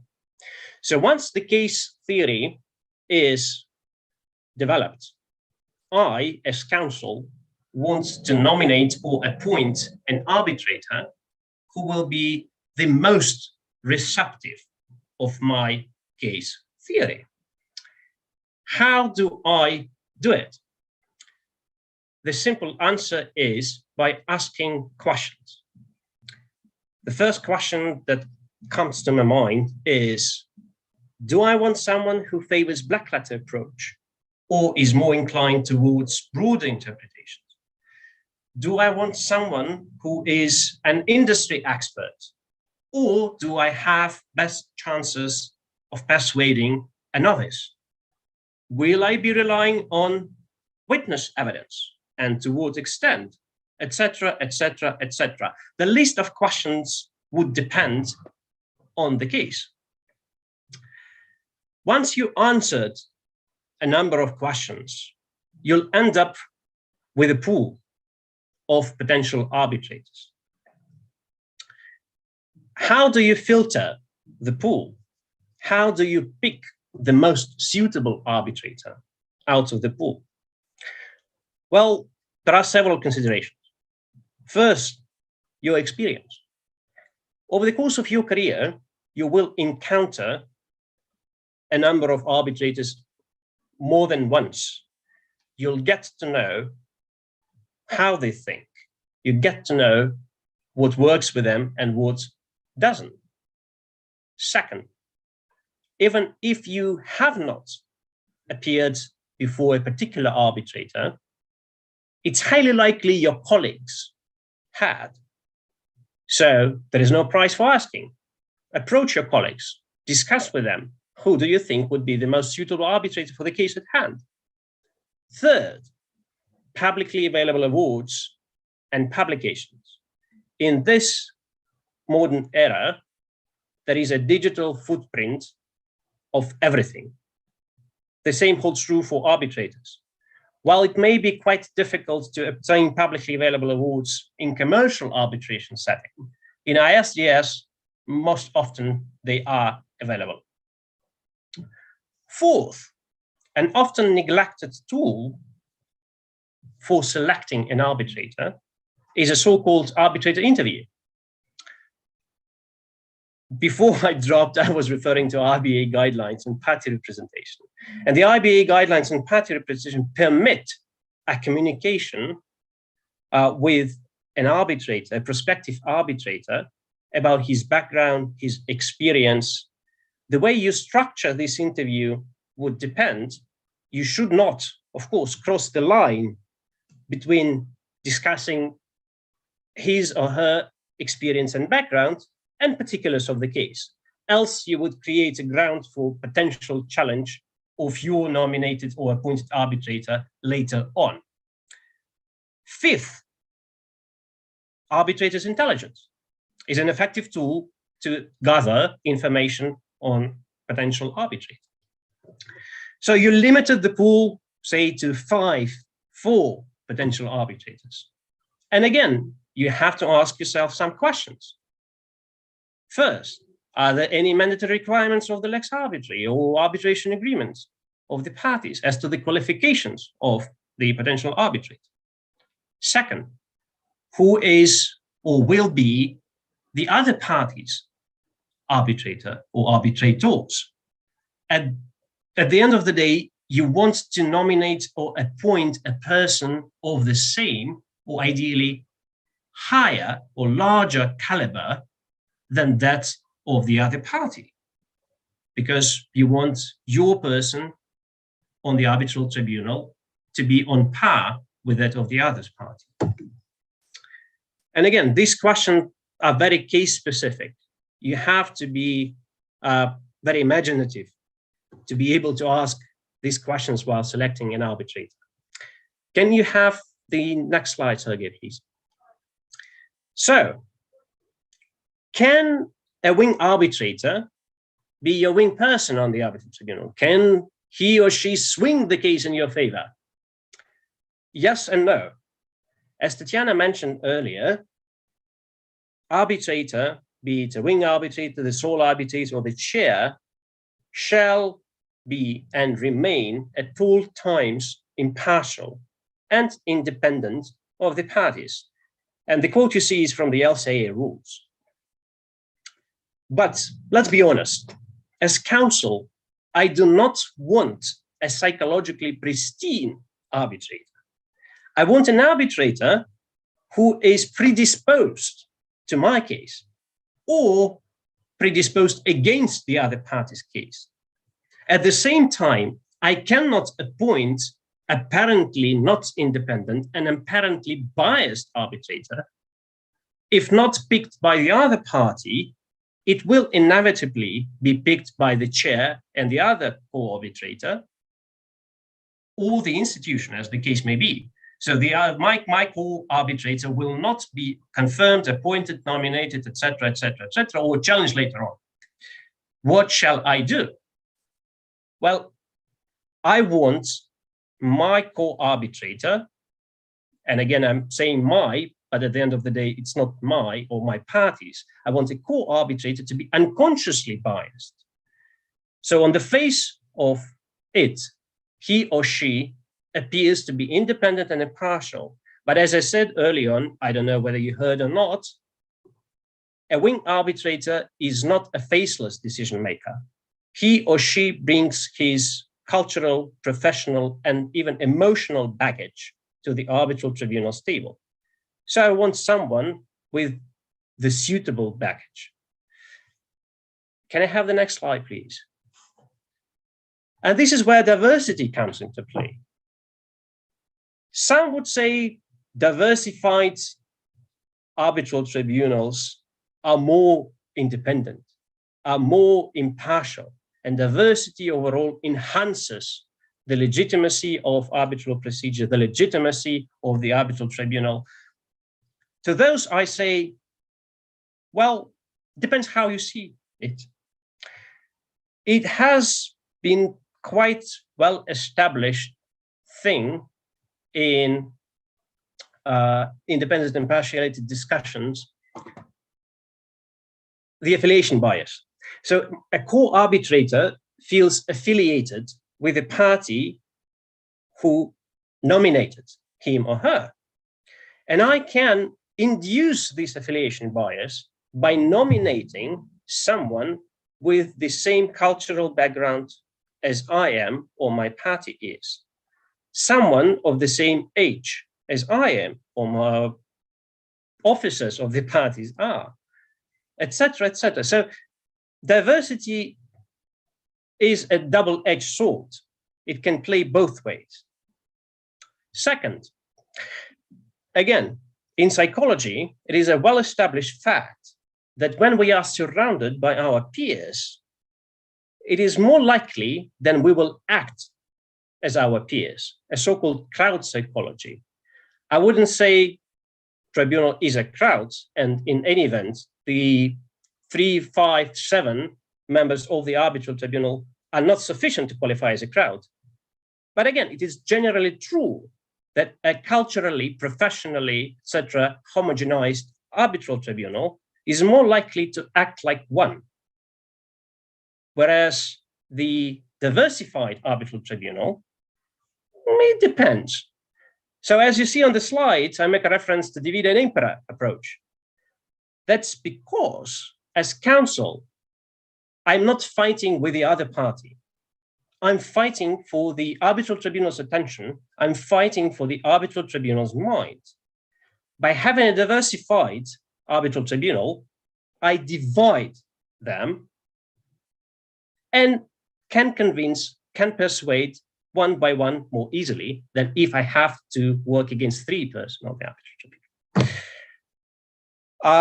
I think we are pressed for time because of my dropping back. So I'll leave the floor on this, and I would be happy to discuss any points of disagreement during the roundtable part of our session. Okay, great. Thank you so much, Elijah. Just gonna close this real quick. So can the organizers please help me and tell me if we have any questions? I don't see any, but maybe it's just me. So again, no questions on the floor yet. Okay. Well, you're more than encouraged to ask questions. So I guess then it falls upon me to stimulate the debate a little bit in the little time that is left. I think I would start, and it's an open question to all 4 of you, with the following. Will removing or demoting party appointment in favor of appointment by institutions facilitate the constitution of a more diverse tribunal? In any order, anyone? Elijah? Well, since I have some institutional background and experience, I would say it won't. Because at the end of the day, there'll be different types of biases. There'll be biases of members of the institution. So on the one hand, it improves the situation. On the other hand, it does not eliminate the problem as such. Okay. Anyone else? Anthony? The tribunal can only appoint from the pool that it's got, but the institution, if we were to change to that, could positively decide to make the panels more diverse. I think it's more likely that there would be more diversity. If the institution had to select 3 people, it wouldn't be strange for them to positively try to select, positive discrimination, positively try to select a balanced or a different tribunal. So I think that you would achieve something, but you'd lose a lot. The whole point about arbitration is you can appoint your person. It's a fundamental right. And as I said, and Camilla also repeated, so did Elijah actually, the idea that you need someone who can convey your position. You want someone who is more likely to be receptive to my story. As Elijah said, you want that. You want to at least know there'll be one person who can best understand you and convey that to the panel. Otherwise, you've got 3 people who don't know you and won't understand you. Okay, great. Tatiana? If I may, yes, I just want to agree with Anthony, and I wouldn't want to delegate a selection of my tribunal entirely to the institution. And when speaking about, in particular, LCIA, I think LCIA has internal target to appoint more female arbitrators. Maybe it's due to a pledge or some other considerations, but I give you example. Once I was selected as co-arbitrator on LCI arbitration, and I was given 6 names. We were given 6 female names to select from as our chairman. And when we asked for a male name, maybe, so we were told that no, we have this considerations about pledge, about appointing more female arbitrators, and so we were given 6 female names to appoint as our chairman.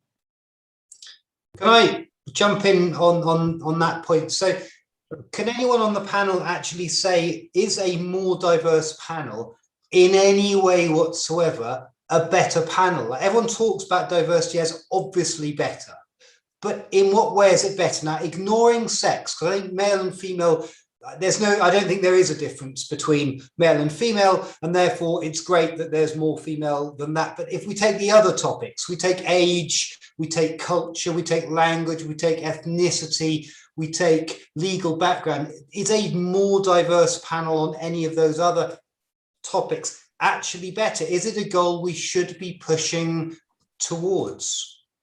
I don't think so. I have based on my experience, I can say yes. I think it's good thing to have diverse panel, and I think not in terms of sex diversity. I think in terms of cultural diversity. So, for example, when we represent party from former USSR country, or when we act in investor state arbitration representing certain republic, former republic, or acting against, it would be nice to have someone who either speaks language or can read language or understands the culture or understands generally what happened, let's say 30 years ago in USSR or 20 years ago, and understands what are the general concepts like don't laugh now, like Krisha or whatever, which was like in Berezovsky case. But you don't want to educate your tribunal. It takes time, and you want someone who would educate the tribunal behind the facade. But this goes towards skills, does it not? It's not necessarily a matter of diversity. You're not seeking this because you're not seeking this because your goal is to have a diverse tribunal. You're seeking this because you want a skillful tribunal, a tribunal with certain skills, and those skills include a cultural background. So I think it's a bit reverse here, not necessarily doing this for the purposes of diversity. You're seeking the most qualified, the most skillful arbitrator, in my view. But I think Elijah wanted to add something. Yeah, I agree with you, Sergey and Anthony. Diversity for the sake of diversity, in my view, is a bad thing. I cannot say that diverse panels are universally better. Sometimes yes, sometimes no. So at the end of the day, you are looking to appoint the most suitable candidate. You're looking to appoint the most suitable arbitrators to a particular case, whether they are diverse or not. It depends. Yes, but then another remark that I had, and it's more of an observation than really a question, although of course I'm interested in your views. I've heard from several of you that, well, you know, very often the client doesn't really care. So the clients, you know, our ultimate, the person who pays our fees in a counsel situation would, you know, just want the best possible candidate. I would disagree. I hear more and more often, mostly from in-house counsel of large corporations that do have their own internal policies, and very often diversity is a part of those policies, that even to get on their legal panel as counsel, you have to meet certain goals. And that would also apply by extension to arbitrators that they would appoint or they would wish to see appointed in their arbitrations, simply because they cannot escape. They cannot, you know, detour that. They cannot say, oh, sorry, but our diversity goals, our corporate diversity goals do not apply to our appointment of counsel or appointment of arbitrators. Not sure if anyone wants to comment on that, but. Well, so I think the diversity issue is easier to understand when you have a group. So you can see a general counsel says, look, we only engage law firms that have at least 45% female partners and at least 10% ethnic minorities. And that's a group. And they can say that we want a firm that reflects society and reflects our values. But you're appointing a single person. You can't say we want that person to be diverse. It's hilarious, but it's as funny as that. You can't choose a diverse person. Unless you just say we only want someone who's not white male, well, not majority. We want someone who's always a minority. But I think if you're appointing the arbitrator, you want the best person for the job. And so I'm not sure diversity has as much impact on the choosing of a single person as opposed to a law firm, which I completely agree with you on.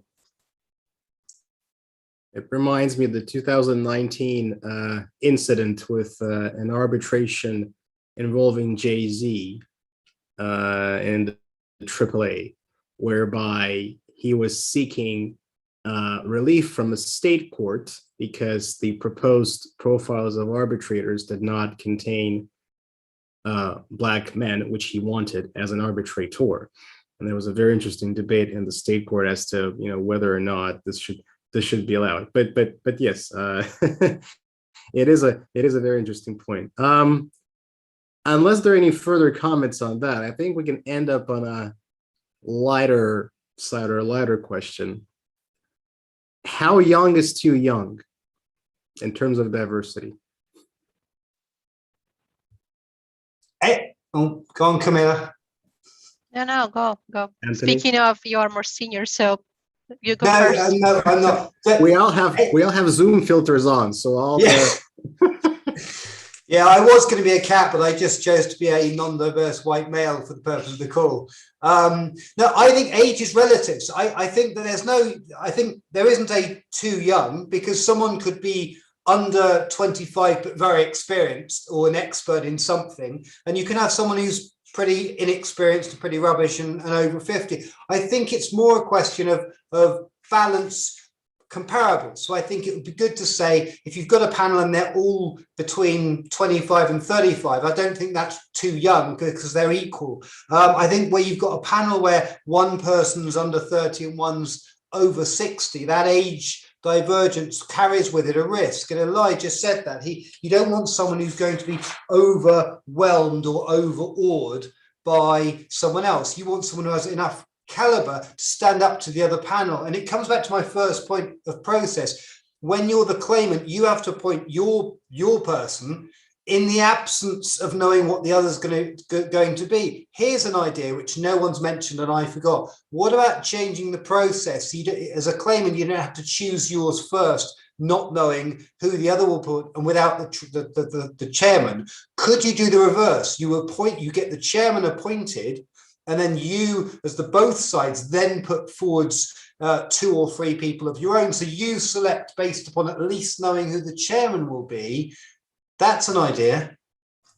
Well, even in certain institutions, and I think the ICAC, so the Russian or MKAS, if you wish, in Russian comes to mind, whereby the practice is to have to appoint or rather nominate the principal arbitrator and the, so we call it zapasnoy in Russian, so the backup arbitrator. I know the goal is completely different, but the mechanism, I think, is there to at least look at, whereby you would sort of propose not principal and backup, but I don't know, two candidates that then you could, possibly alternate between, or, put a ultimate appointment or sort of pinpoint on, depending on what the other side says. Anyone else? But on this point, exactly on Anthony's point, I would disagree with this proposition, because the role, as Elia also mentioned, of the wing arbitrator, and maybe the major role, is to take part in selection of the chairman. And sometimes, depending on who is your arbitrator, I mean, this would impact on the outcome, who will be the chairman. If I am selected as wing arbitrator for my party, and I know that the other arbitrator is also, like, let's say, of similar background, very unlikely we will select Queen's Counsel as our chairman. But if another co-arbitrator will be Queen's Counsel, then it will be quite difficult to withstand, or maybe I will manage to agree that chairman will be still not Queen's Counsel, because otherwise it will be like, too many Queen's Counsel and one arbitrator with me. Camila, we want to say something? Yeah, I mean, I want to go back to your question of when someone is too young. I think that age is just a number. In this context, it's just a matter of experience. So it doesn't matter what is your anagrammatic age, but I'm very aware that in certain jurisdictions, age is still a big issue.